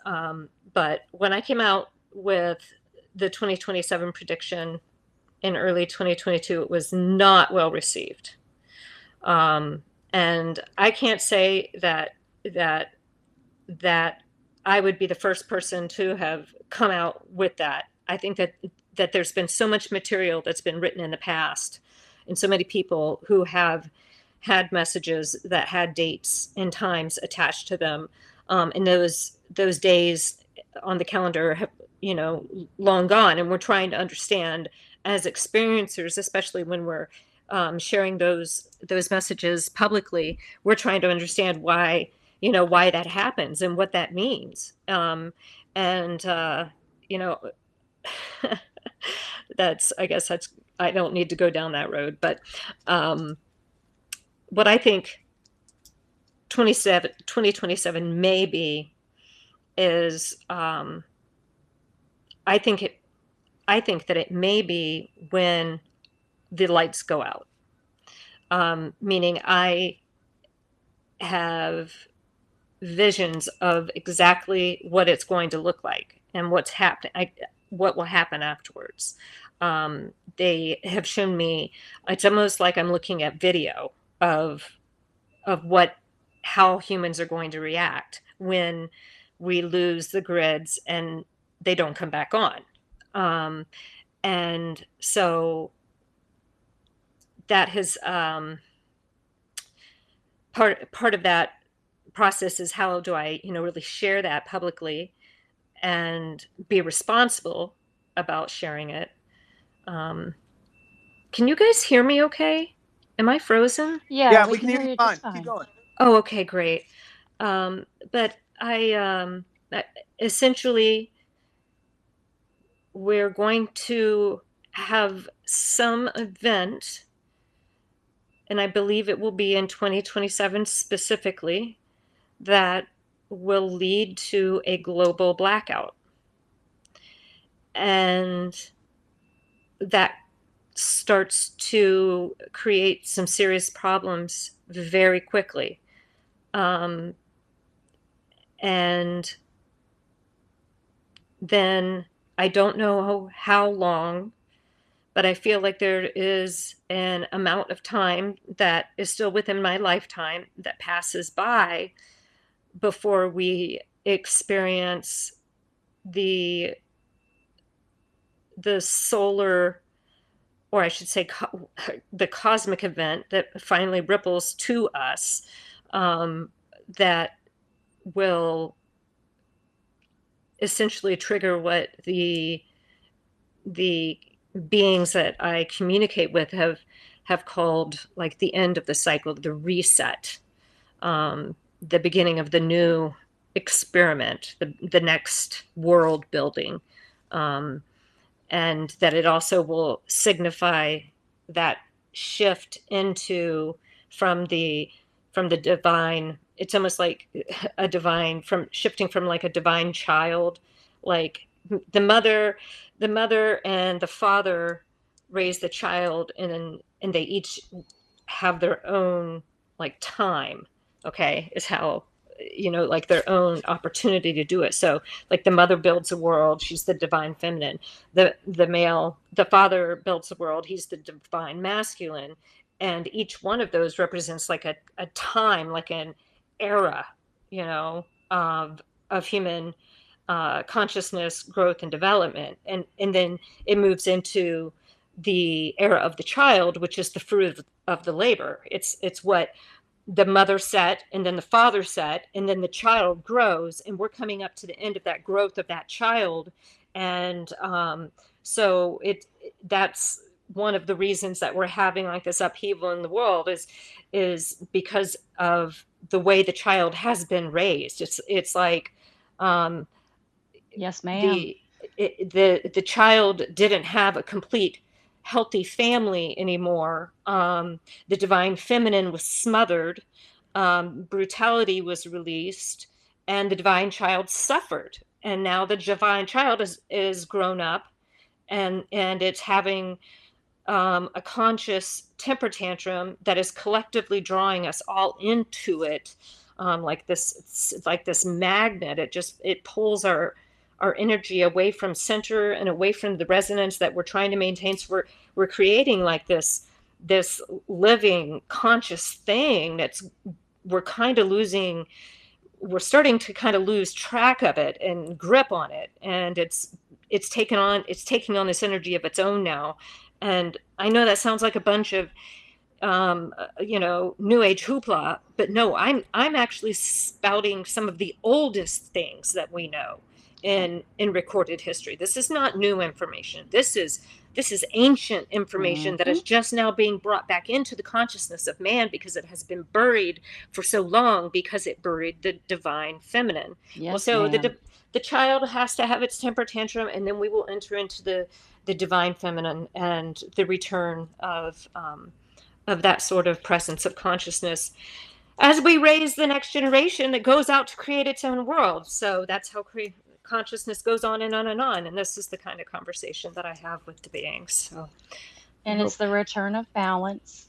Yes, We're going absolutely. through the tribulation because Mm, according to what the scriptures say, what we're literally going through is the time when we are winnowing the wheat from the chaff, yes, where we are taking the lies that we have been raised in and we are burning them away so that the love children it. continue in a path of truth. And that is going to allow all of us to ascend. And That's right. so that is why we are sharing this information as much as we can, and we are helping to verify each other That's right. that this information is correct. And then we're supposed to use it together to figure out where we go. That's right. Yeah, nothing spooky about this, right? It's actually quite. Only if you look at the warning signs as are gonna Th- be, instead of just, hey, this might happen if you don't pay attention. that's right. A set of probabilities based on the current conditions. Yep.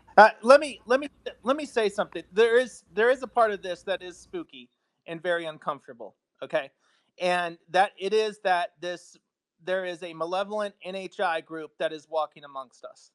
Okay, that is, that's probably more quote scary than the abduction stuff.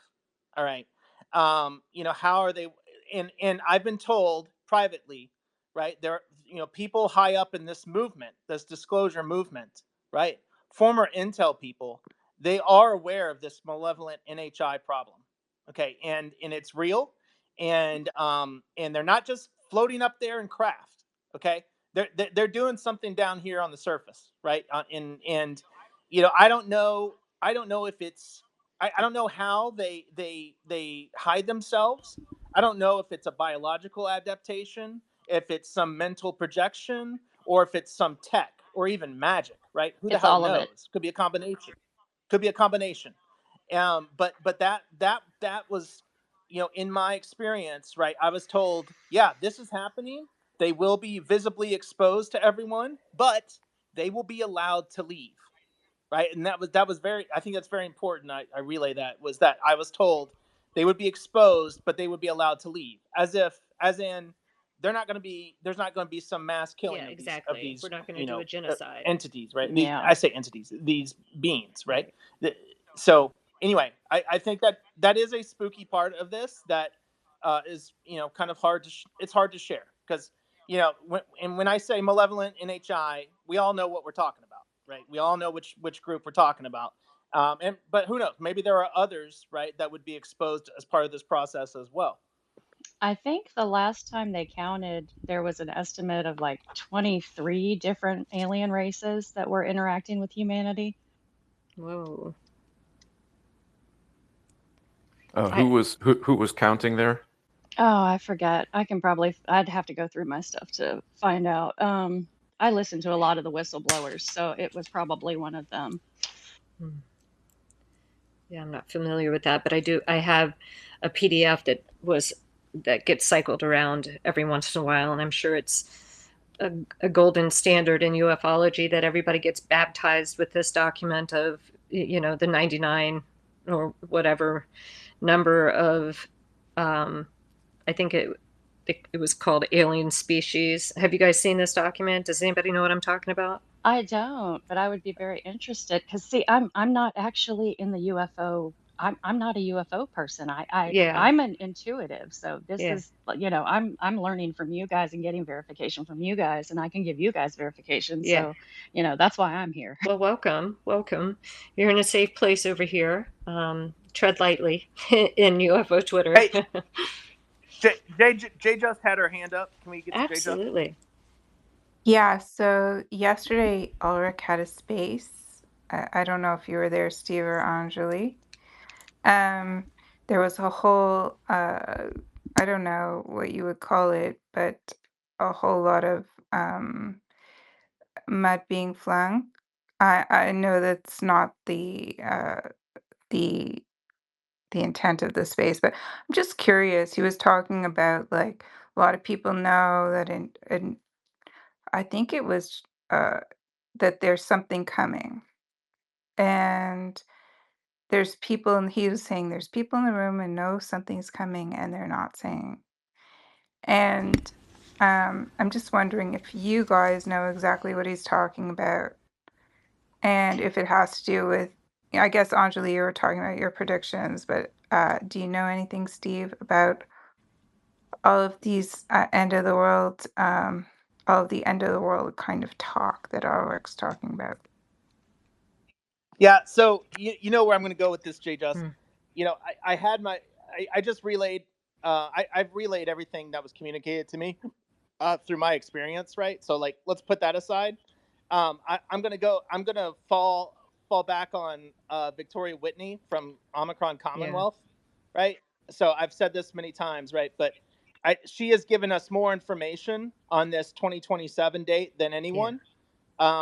She so to quickly sum up who she is, she did an interview in the Contact in the Desert, thanks to John Strader.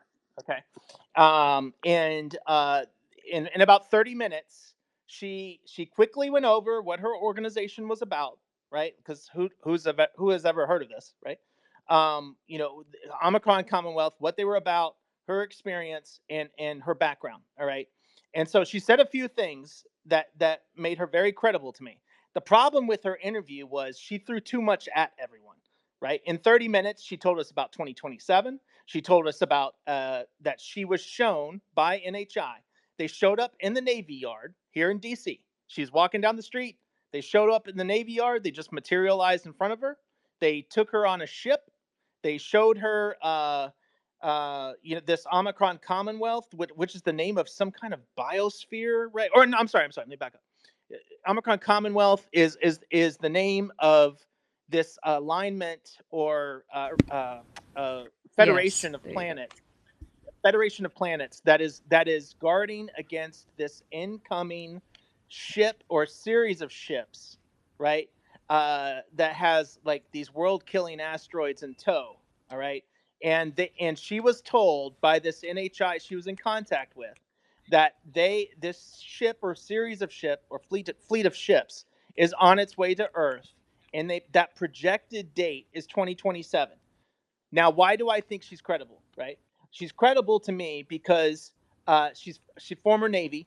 All right, and no, I have not seen her DD 214 and all that documentation. Right, but she says she was in the Navy. She's I think transdiscipline scientist or something like that. Right. Yeah, but So has she's it she's been technical. proved? I can say I'm a brain surgeon. Right. Right. So I guess this is maybe at a future point she'll show her documents, right? Um, I so she said that she had access to satellite imagery, and she spotted a Russian submarine about 18 miles off the coast of a base. All right. So that tells me right away that she had a clearance. All right, because you're not getting access to that imagery without a clearance, right? And then on top of that, someone asked her. They asked her about the secret space program, and she immediately confirmed that there was one, and that there's some kind of planetary defense against malevolent NHI factions that come here. And then someone asked her directly, "Were you in the program?" And she immediately, as if she knew that was coming, she immediately deflected, did not answer the question, right, and moved on, right? Which hey, makes sense to me, right? And so anyway, so I think in terms of experiencers, that's who we have. We have Victoria, we have Anjali with her 2027 thing, and then we have Bledsoe, but that's 2026, right? So I've been spending a lot of time tracking down this 2027 thing, and then you have this Bashar channeler guy, right, who has said some stuff, but not specific to 2027. And then you got, of course, Jason Sands with his prediction. I'm sorry, I don't want to say prediction. With where his statement that as an inherent risk to it's an inherent risk to the program.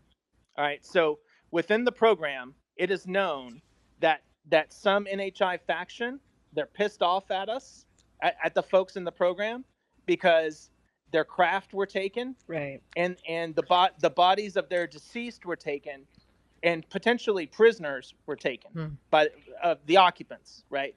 So they want their people back, and they're pissed off, and if they don't get them back, they're going to target the folks in the program, right, for But killing. aren't there people on the ground already? Like, what do you call the tall whites? The supposed tall whites in the graves? Wouldn't Well, those be their people as well? yeah, I don't know. I don't know the dynamics, right, of the involvement. I don't know which NHI factions the USG is in contact with. And And do you think Congress is also been told this? Sorry, Anjali, to interrupt you. I'm just it's wondering, okay. do you think Congress has been told this as well? Like, are people aware? We've seen a lot of like emergency, I don't know what you call it, exercises lately. I don't know if those are standard or if, someone's sensing something's up. Well, I can tell you, I relayed everything Anjali told me to the UAP task force like 3 years ago. And one of those Okay, things so that I relayed that we haven't mentioned yet, Steve, that I'm just going to toss it in there real quick, is that in 2021, one of the things that was communicated to me that I passed on to the three of you, that you passed on, was that there was a large ship with the ancients. It was a ship that was almost the size of a planet, a small planet or a moon, and that they lived inside of it, and that they were not, or that they were very old, that they were like the ancients, and they were circling back around, moving like they're arriving to Earth, and but I didn't know when that would happen, only that it was in the process of happening. So, I mean, we're doing a good job at taking ourselves out anyways. We don't need NHI doing it, don't you think? well, it right. certainly appears that way. If I can jump in relevant to this topic, and this is not why I had my hand up, but this is something that I just learned this week. There's been a video circulating. Maybe someone who is familiar with it can post it, but that the James Webb Telescope has spotted a large object headed towards us. Arrival schedule, like, forget, but it's anyway, it lines up with this whole story you're telling right now. They don't know if it's true. It's not confirmed. Yeah. But anyway, that rumor is going around, and it's very pertinent to this topic. I don't know if anyone knows more about that. But Yeah, I've heard. Yeah. I mean, I don't know if it's true, right? But I've heard from one of my sources, right, that it is true that an object has been spotted and it ostensibly it looks like it's changing course, and I don't know if it's heading here, but they've spotted the this whatever If it is, that this were the case, craft. though, Steve, why would we pursue wars with each other? Wouldn't governments of the world right now be, putting down their arms and figuring out what to do? If that were the case, like, it just doesn't make sense to me. I don't know. I have nothing but total speculation, right? Like after I went through my experience and they told me all these things, the divine feminine, right? The awakening, I just look at after that, I look at our political leaders and I don't see how any of them can remain in power. Like they have to go. They can't stay here, right? Like I don't know where they're going to go, but how on earth could something like Bledsoe is describing where the divine feminine will reign supreme, how on earth could any of these people stay in power? They just can't. Well, we hear like watch a lot of near-death experiences, and I hear a lot of them saying the same thing, that we're going to have to wake up, that we need to wake up as a species and change the way we're living our lives. It just doesn't work. It doesn't work as a species. It doesn't work for the earth. It doesn't work for our souls, basically. So I don't know if we will. But, we all know right from wrong, at least the ones who are, more spiritually aware. And we know we don't like seeing others suffer or anything suffer. And I think we live in a world of a lot of suffering and it's unnecessary. So, Could I jump in on the JWST thing just to make a quick comment? Sure.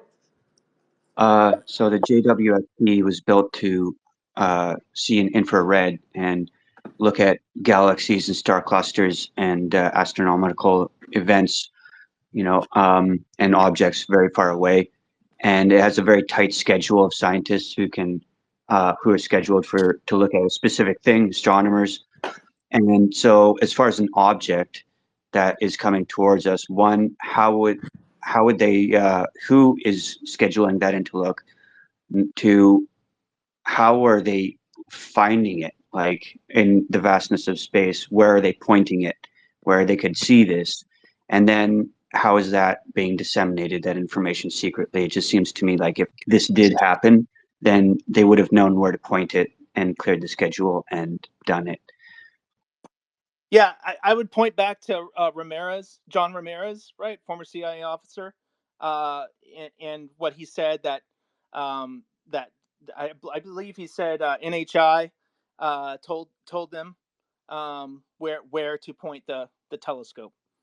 So I don't know Okay, if that that's makes sense. true, but I'm just relaying what Ramirez shared.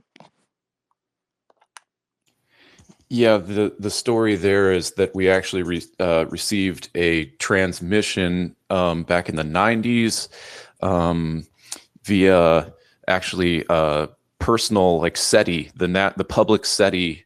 You could put this program on your computer, and we received this transmission, and then it wasn't actually decoded until much more recently, and that gave the coordinates of where to look, and we found signs of a planet with civilization and an object moving towards us. There's a good video, probably the best. What's actually causing this stir right now? I'll try to post that in the Purple Pill when I get a second. But it explains all the alleged details. So, but I just think that's really relevant to this conversation. If I may ask a question to Anjali. Earlier, you were beginning to talk about where you thought this whole thing was kind of leading or driving towards, and you stated the word cohabitation, but then you kind of veered off onto talking about how experiencers aren't being listened to. I wondered if you could pick up that thread again. What were you driving at where you think this whole thing might be headed in terms of cohabitation?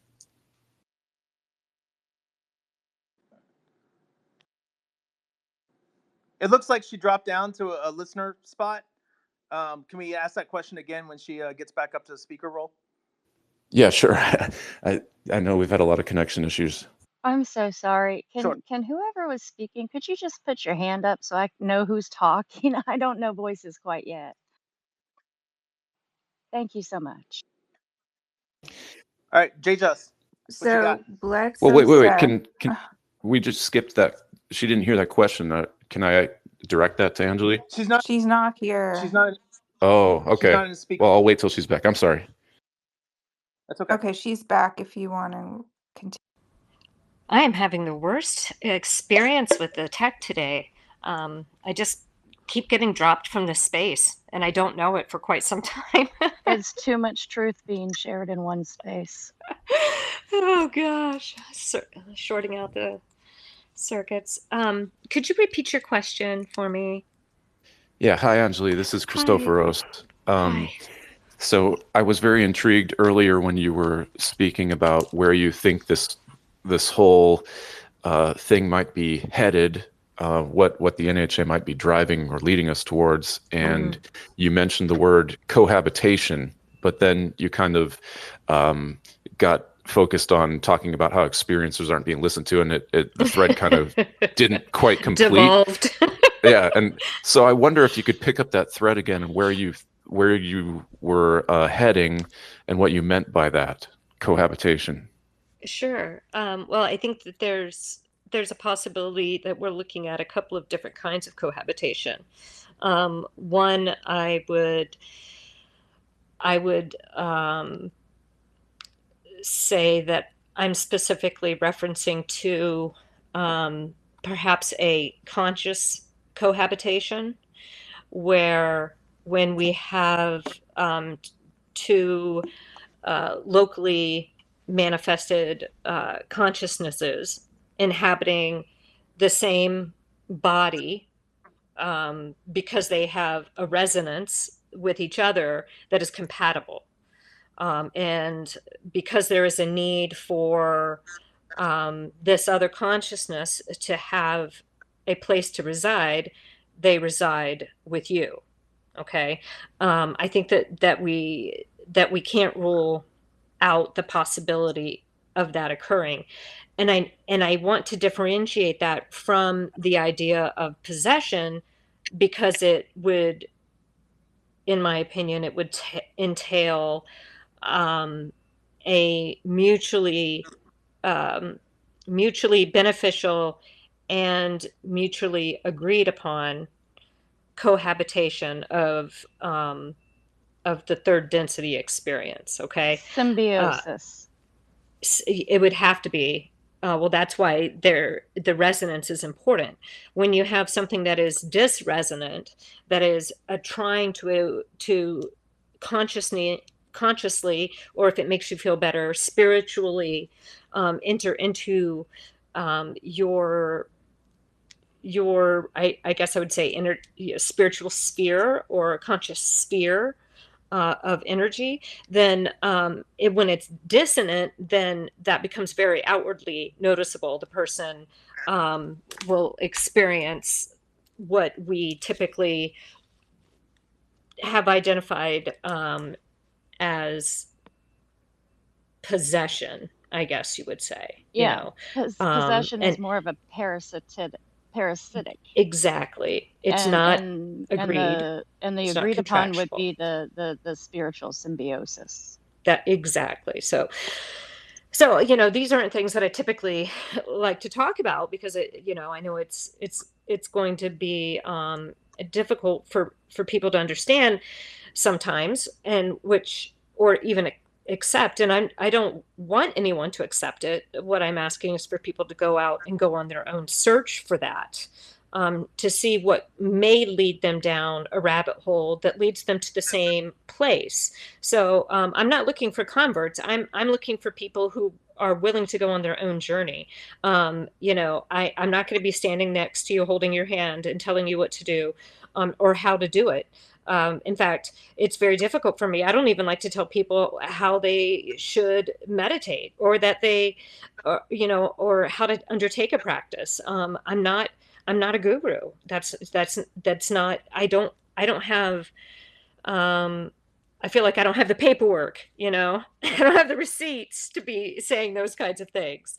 I can just share with you my own experience and encourage you to go out and seek answers for yourself wherever they lead you. That's what you're here for. Don't waste your time, basically. Don't waste your time, please. It sounded like you were maybe about to talk about several types of cohabitation. That was the first, was two consciousness inhabiting, but what are the other layers?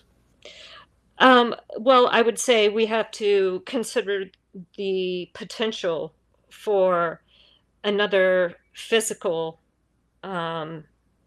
life form, another physical being that may share our physical space while we're here in this world. Like, like literally nuts and bolts. They land, a door opens, and out comes physical beings, and we can hold their hand and shake their hand and have conscious conversations with them.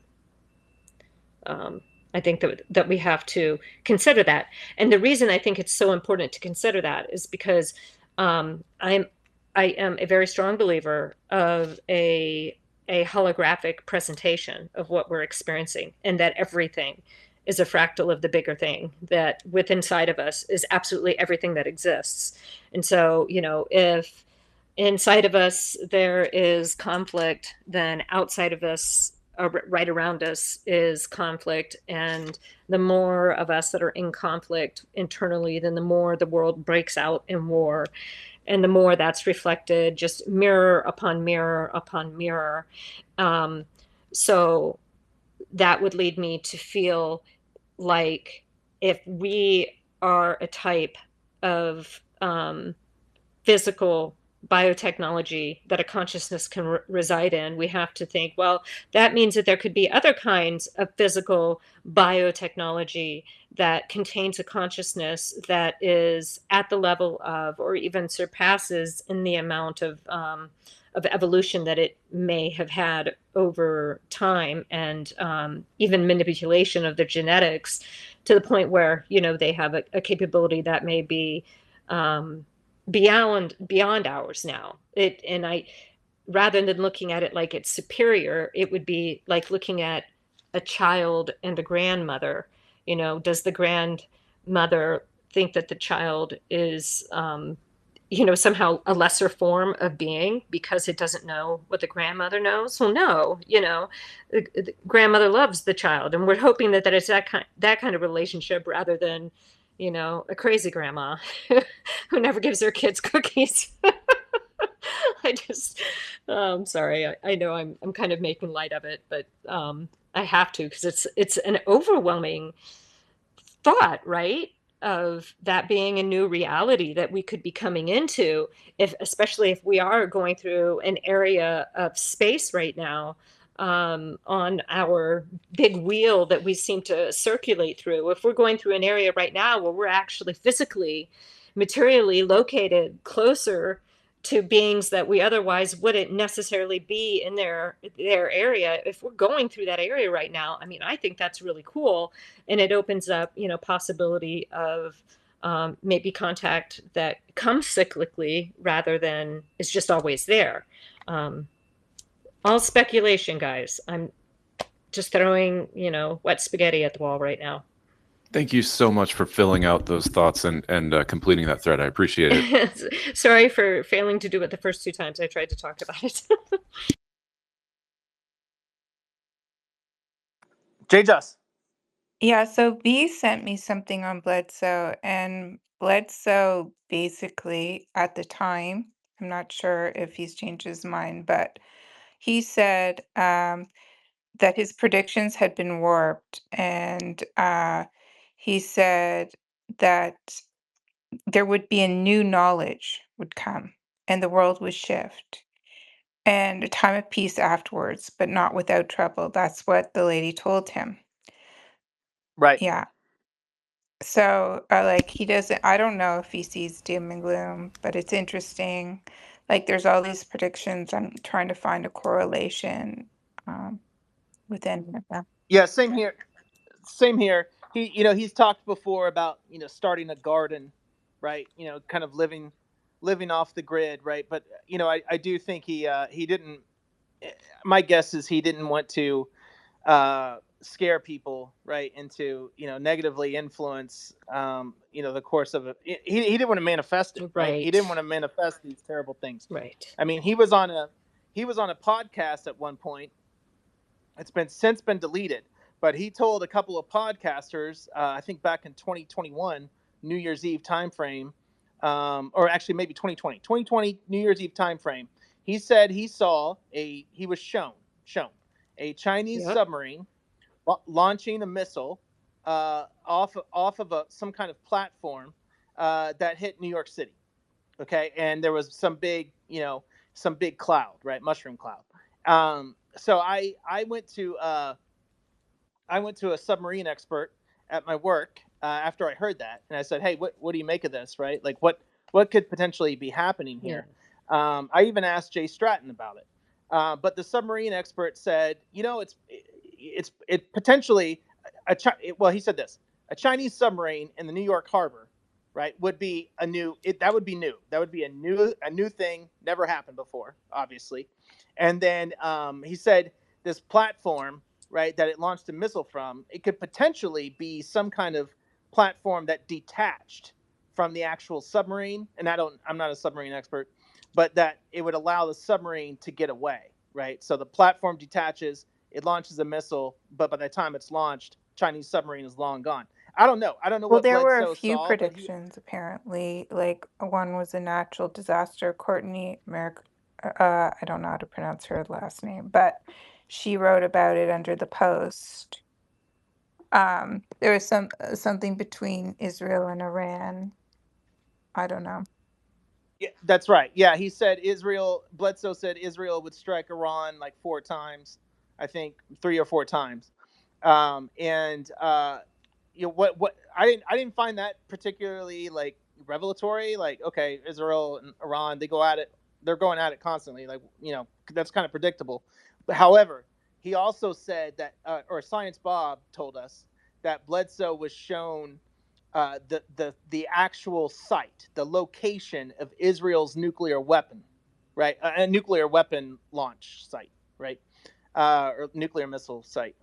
I'm sorry, I'm not a nuke guy, but he was shown the specific site, and according to Science Bob, that was verified, right? Like that, there was no way Bledsoe could have known where that was located, and that he was he was shown where that site actually was. I really wonder, like, why was he picked?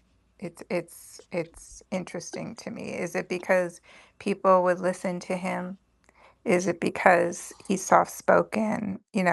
All of the above. Yeah, I mean, you can't deny he's a spiritual man, right? Like, you could say he's crazy or he's imagining these things or interpreting them incorrectly, but he's a spiritual guy. Read his book. He went through lots of hardship. He's a deeply committed to God, right? And he's flexible in his he's raised a evangelical, right? Like, he's flexible in his worldview. Like, there is room in his worldview, right, for both Christianity and NHI, right? So yeah, I think he's a spiritual guy. And on top of that, in Aurora, Texas, okay, there's a cemetery, right? I found this crazy.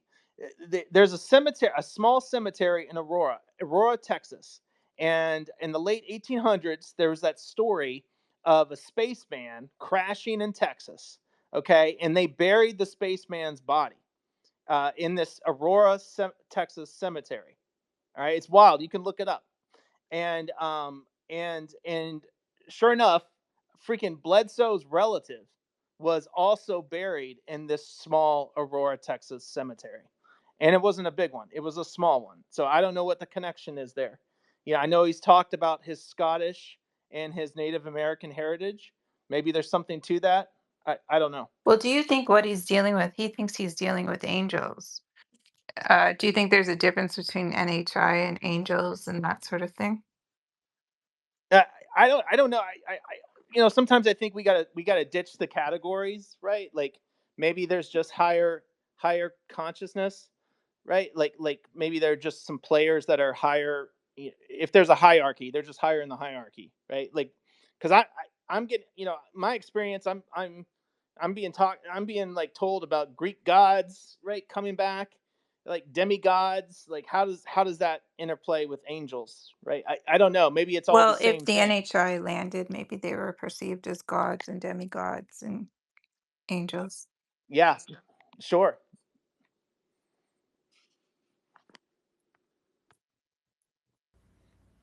Go ahead, Jiggy, go ahead. Oh, hey everybody. Yeah, enjoying the conversation. I love nerding out about this Bledsoe 2027 stuff with you guys. So happy to be here. Steve, yeah, I've kind of followed your story, since the original Jason Sands space that I was in and stuff like that. And I did notice and brought this, I don't know if I brought this up when you were on before, but I thought it was interesting the parallels, like you kind of alluded to, the compulsion to speak out, the ancient characters coming out, the idea of a absolutely. calamity followed by an awakening. So I thought that was compelling. So one quick question I have for you is: were you aware of Bledsoe's story before your experience, or not so much? Oh, absolutely. No, I was absolutely aware of Bledsoe's experience. Back in 2021, or yeah, 2021. I sent an email to Jay Stratton, and I said, hey, have you heard, well, first I said, hey, have you heard about Anjali, right? Do you know anything about her? And then the second thing I said was, what do you think about Chris Bledsoe? And he wrote back and he said, at the time, right, at the time he said, I've never met Bledsoe, right, but I have friends who have, right, and they say he's a good guy. And of course he didn't know anything about Anjali, and this is before I'd actually like really sat down and spoken with her for a long time. And Okay, cool. yeah, Thanks for that. I had just go ahead. I was just going to say I had never heard of Chris Bledsoe until after I came forward with my experience, and I believe that um, is he currently saying 2027 or is he saying 2026? Do you know, Steve or He's Jiggy? 2026. Some people have been conflating 2026 with 2027, but he absolutely said That's what I 2026, thought. and he talked about the gaze of the Sphinx is in line with Regalis constellation or something. Interesting. And Yeah, it's Regulus and Leo. I totally nerd out on that stuff, and it Wow. is. But that's specifically the awakening part. Now, however, here's what he says is happening right now, because I think it's pretty amazing that he went on Danny Jones in December 2023. Hmm. He said that's right. Israel would bomb Iran in Syria, and then the embassy got bombed on Easter Day, which is kind of that special day. So I actually was able to ask him about that a little bit the other day. But so he's saying that the bad guys, and this is another parallel I see in a lot of these stories out there, is whether it's Tom DeLonge or Bledsoe or Steve here or others, of this negative faction. And so he's saying that the bad guys are scripting revelations. They're trying to bring about this World War III, this calamity. And I'm like, Jay Justin and you, Steve, I'm trying to figure out, like, what the hell. And I have is it heard the like, same thing. Yes. okay, yeah. And so is it that the good NHI are coming? They're coming. They're awakening. And so is this the negative faction's final, takeover attempt before they arrive, or is that what we're seeing? Like, yeah, something like. And then you dovetail with the object, which I've also been found interesting, the James Webb. So I found it interesting that Carl Nell's disclosure plan called for 2034 as final disclosure, and then we have this rumor that this object is coming in 10 years, which would be specifically October 2034, which is exactly what Nell's slide said. Here are my thoughts. I think the NHI that I'm in contact with. I'm sorry, I say that as a presently. The NHI that I believe I was in contact with, I don't think they want anything to do with this damn program. Okay, And Jason Sands, he's talked about the program. It sounds fucking evil. All right, it does, right? In terms of the way they treat their people, right? And how they've treated these beings, right, that have shown up here. I'm sure the rank and file, that there's good people, good soldiers, right? But it sounds like the objectives of this program are absolutely misplaced. And I would not be surprised if my labs, military abductions, and other terrible things are part of this. Uh, so I think Bledsoe is the only way they are able to communicate with this positive NHI. I don't think positive NHI wants anything to do with the program in whichever NHI factions they're working with. That's my best guess. Yeah, that's interesting. I think we heard that from maybe the likes of Paul Hillier or something like that, to where it's like the NHI are working through individuals because they know, these governments are corrupt. And of course, yeah, Jason Sands paints a negative picture of the program. And I guess if these if those negative factions are kind of aligned with this deep state-ish military industrial complex, then maybe it would make sense they're doing these weird Michael Herrera human trafficking operations and things like that. I don't know. Yeah, I agree.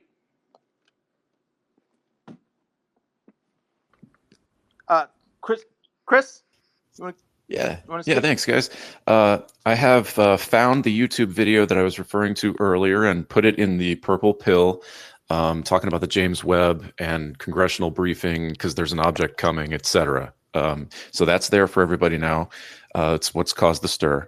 But I had a question which kind of ties into the Bledsoe stuff. I want to make a comment first, that the other night, Bledsoe revealed a little bit about his bloodline.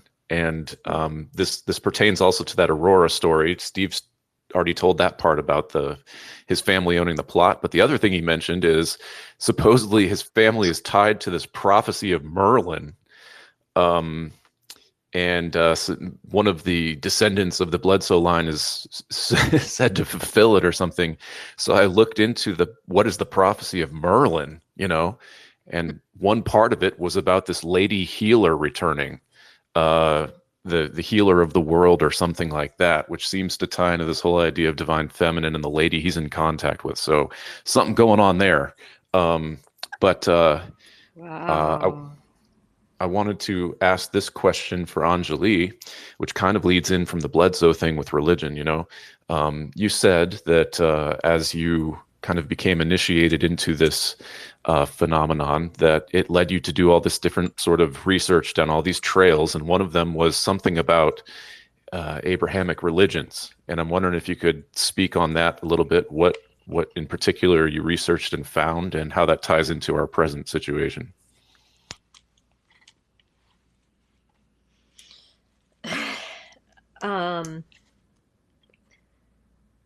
Well, I don't know how it ties into our present situation. It's just one of many rabbit holes that I have gone down. I don't know that I'm really prepared to effectively answer that question, but I can comment on like my residual maybe just thoughts about it. Yeah, maybe just what you researched then, if not tying it all together. I always want the big Right. picture, but we can't always have that. Yeah. Well, if we take it at its face value and we take it literally, what I found is that the ancient Greek, by what we would call the Old Testament now, the ancient Greek, the oldest Bible form that we have, that's the actual oldest language that it comes in. And from the ancient Greek, it was translated to Hebrew. And from the Hebrew, it was translated into, by the Romans, into Latin. Okay. That is what my research uncovered. No, I can't give you any sources, but I encourage you to go out and find that out. And what that Greek Bible says is very different than what the Bible that we have today in the English language tells us. It's very different. I encourage you, I will not have that conversation today, but I deeply encourage you to go out and find out what that ancient classicist interpretation of the, the the Greek Bible is, and that may fill in some of the questions, or it may just lead you, to more questions. But I was deeply spiritually unimpressed. I was literally horrified, and came to a conclusion that I will talk about at another time when I have some of my sources with me. So I know that doesn't really help answer anything, but at least it's an area to point towards. Like, go back to go find a Greek classicist and ask them about what the earliest Bible actually says. I'll tell It's you going to right blow your now mind. that the Torah, which is the Hebrew original, is nothing like what is depicted in the Christian Bible, because what is That's right. depicted as the Old Testament in the Christian Bible is really a anglicized version of the Greek Septuagint, which is the later Septuagint. The original Septuagint was written by the rabbis in Hebrew, and it was kept at the Library of Alexandria, which is why we don't have it any longer. That's why they had to do the Greek Septuagint again, and that was the one that the Council of Nicaea adopted. And even then, they bastardized it to serve their own purposes. The basic gist of the entirety is that all man-made religions are man-made. They do contain truth with a capital T, but not a single one of them is 100% truth. So you have to look at all of them and look past the names and the dates and look at the actual messages to apply to your life, the actual messages that are being given. You can find the common threads. They're there, and they all jive. So I've studied this, and I don't want to hijack this space by any means. At some point, I want to have a longer conversation about this, and I believe there's a lot of very relevant points that can align in a different narrative framework when we look at the Book of Enoch and the older Greek Old Testament, like you're speaking about, things that we miss. And I think there's a almost point for point counter narrative to kind of what the NHI is laying out. And that's something I hope to talk about at some point. But I will. I've really hogged the space up here, and I appreciate you guys answering so many questions. You've gone through my whole list, so I'll bump down now. I absolutely agree with you, and I would love to be part of that discussion. Thanks, guys. Plus minus, can you go ahead? Yeah, Steve, this is a question for you. I remember in your experience, you said that you asked, I think it was Malachi or Mother Gaia, if you should fight the NHI when you were hiding, and they said, no, we run like the deer and never get caught. But that the negative ones would be at some point exposed and be allowed to leave. Do you think that means that the positives are waking up and would eventually have or grow to have enough power to force them out? That's a great question. I, I don't know. It sounds like I don't know if this veil, right, that was mentioned, if that's a natural process, if it has something to do with the sun going through some kind of cycle, right, or if that the veil dropping is engineered by some other NHI. Um, yeah, I don't know. I don't know how to answer that. Um, I The don't know. answer is always yes. It's always and. Okay, cool. Thanks. Yeah, that was just something I was wondering about. So, yeah, it was just a just a speculative question I was thinking about after the fact. So, thanks. Yeah. I love that you said the word speculative, and because Steve and I, when we were making our list of topics that we wanted to talk about, everything that we wanted to talk about, we, was well, a lot of the things were what we would consider speculative, like, well, this is what we experienced, and this is what we were told, and then we have our speculations about, okay, so what does that mean, or what does that tell us, or does it tell us anything, and what are the implications of this, and so thank you guys for allowing some space for speculation. Um, we just want to be part of the conversation, and share our experiences so that we can find other people who are having similar experiences so that we can try to figure out what in the heck is really going on, rather than saying, hey, we have all the answers and follow me, this is the way. That's not what's happening here at all. This is hey, we're walking a path, but we don't know where it leads. And so anyway, thanks. I'm taking a moment to say something now because I'm having such a hard time with my connection today. I keep getting kicked out and freezing. So thanks for being patient.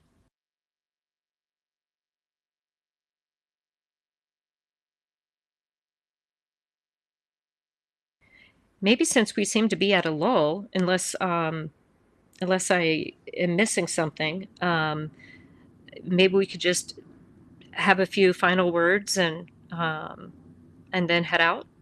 It's been 2.5 hours, so we've we've Yeah. been in here for a while. Yeah, I think that's a good call. Okay, good. The law of diminishing returns. Christophorus, it looks like, has his hand up. Was there anyone else?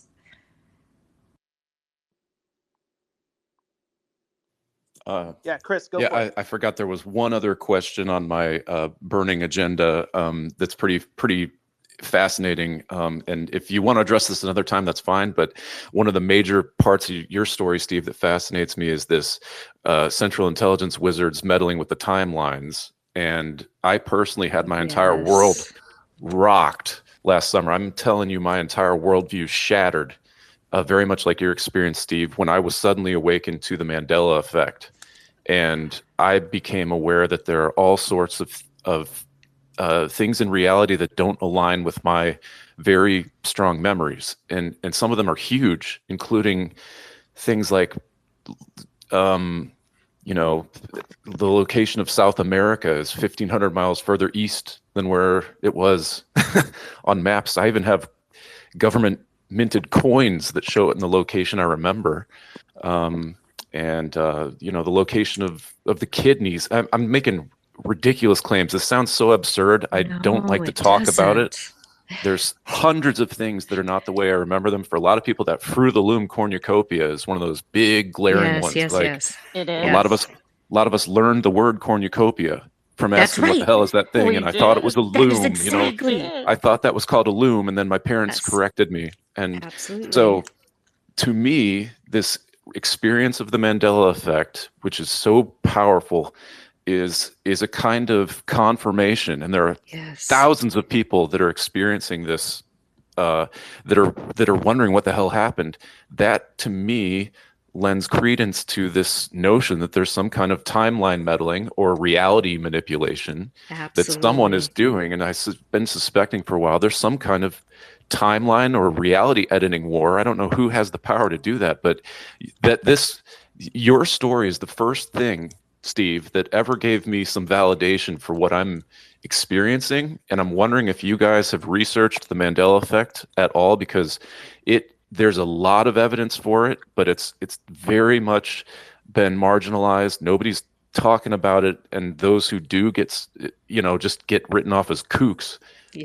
So have you looked into that at all? That's a conversation I'd love to have at more length sometime, to make a real case that this is actually happening, because I can do it, but I need time to make a good presentation. Exactly. That would be Same. its own I understand. space. I have to tell you, Christophorus, it was so nice to hear you say that. One of my journals, it's a bound book, and it's entitled The Book of Changes, and I have dedicated it strictly to writing down changes that I have noticed in the timeline that I am at that moment presently in.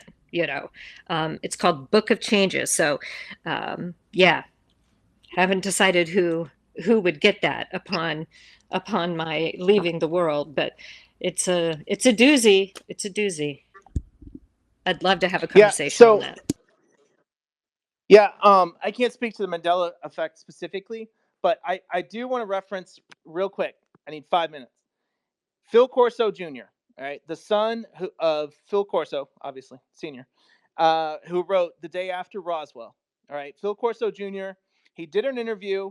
He's done 2 podcasts, and in those podcasts, he talks about how, as an engineer, he was invited to meet with Bob Beckwith. All right, Bob Beckwith was the former director of National High Magnetic Field Laboratory in Florida. Okay, so both Corso and Beckwith, they live in Florida. Beckwith has his own company, Beckwith Electric. It's got about 100 people. Marco Rubio at one point highlighted the company, said it was a great Florida company, blah, blah, blah. He said Corso Jr. said he was invited to this meeting and he didn't know why he was there. And it was that he was invited there by the Air Force Black Projects like colonel. Okay. And he says to the guy, "Why am I here?" And the guy said, "Just Phil, just sit down at the table and just listen. Right? We just want you to listen and take it all in. All right." And he said the nature of the meeting was time travel. All right, they were talking about time travel, and Corso Jr. said they were having problems with it. All right, he said there were unintended consequences from I guess changing things, right? And so they were having problems with the program, and so he said at this table, what was Beckwith, Bob Beckwith, the Air Force Black Projects guy, some military scientist people, and then, believe it or not, right, Corso Jr. says the representative of the Dalai Lama was there. All right.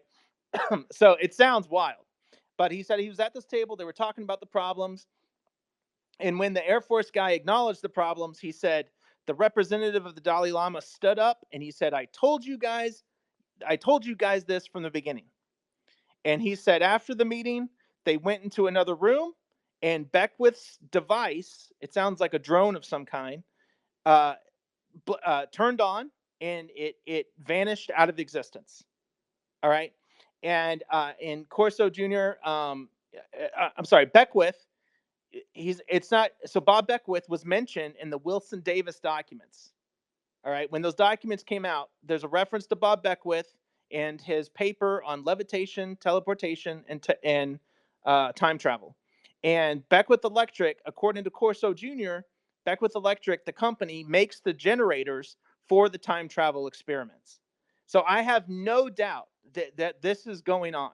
Okay. And I don't know, I would assume, well, I don't even want to assume.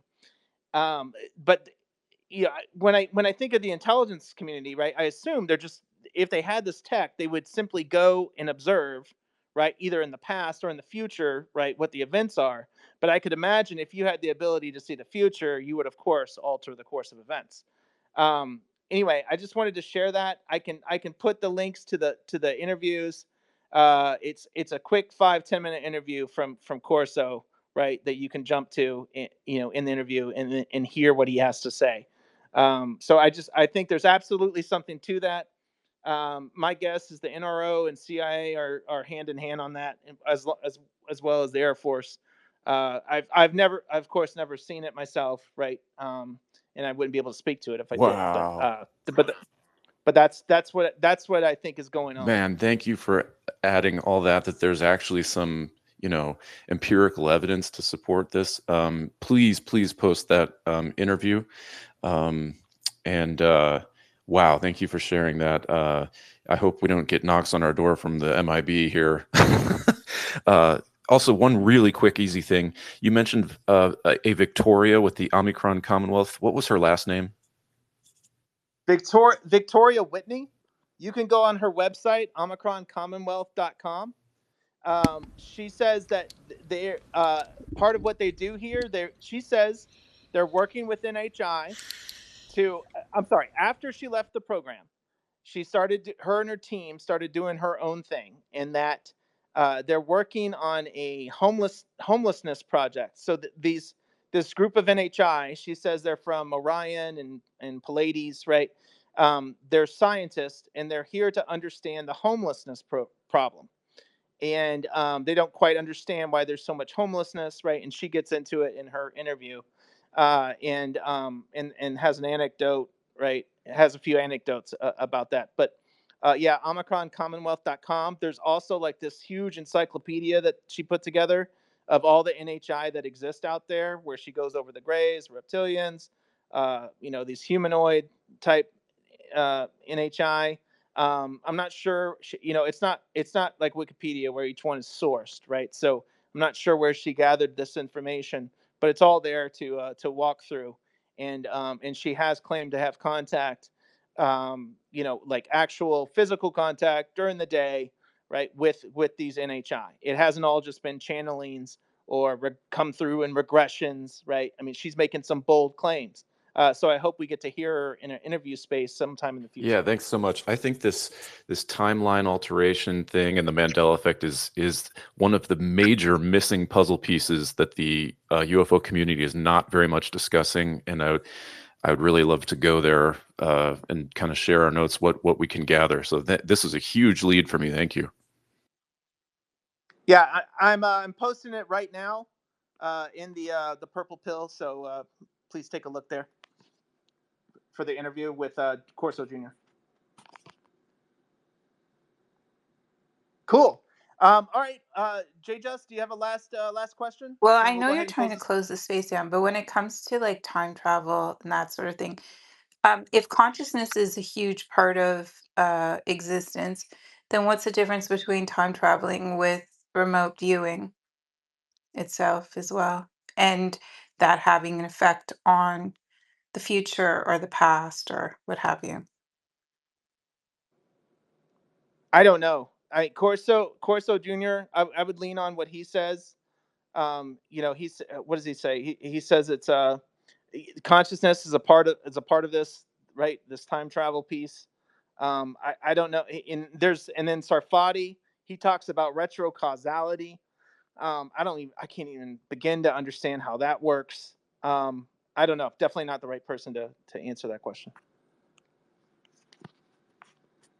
Anjali, parting thoughts? Yeah. I am very appreciative of everybody's time today. And thank you for all of the wonderful speakers who joined us.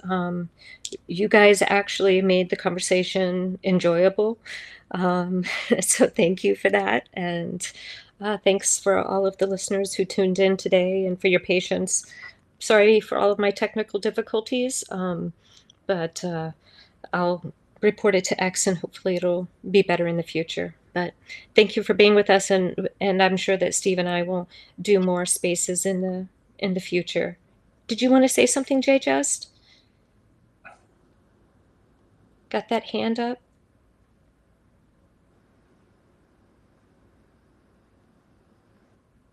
Oh, Okay. okay. Her hands down. Oh, Yeah, okay. parting thoughts from me. Yeah, thanks to everybody for being here. Me and Anjali, as we said, we wanted to do this for a long time. I think it was a great space today. Thanks for letting me share more about my experience and some of our thoughts on things. Yeah, with that, we'll go ahead and close the space down.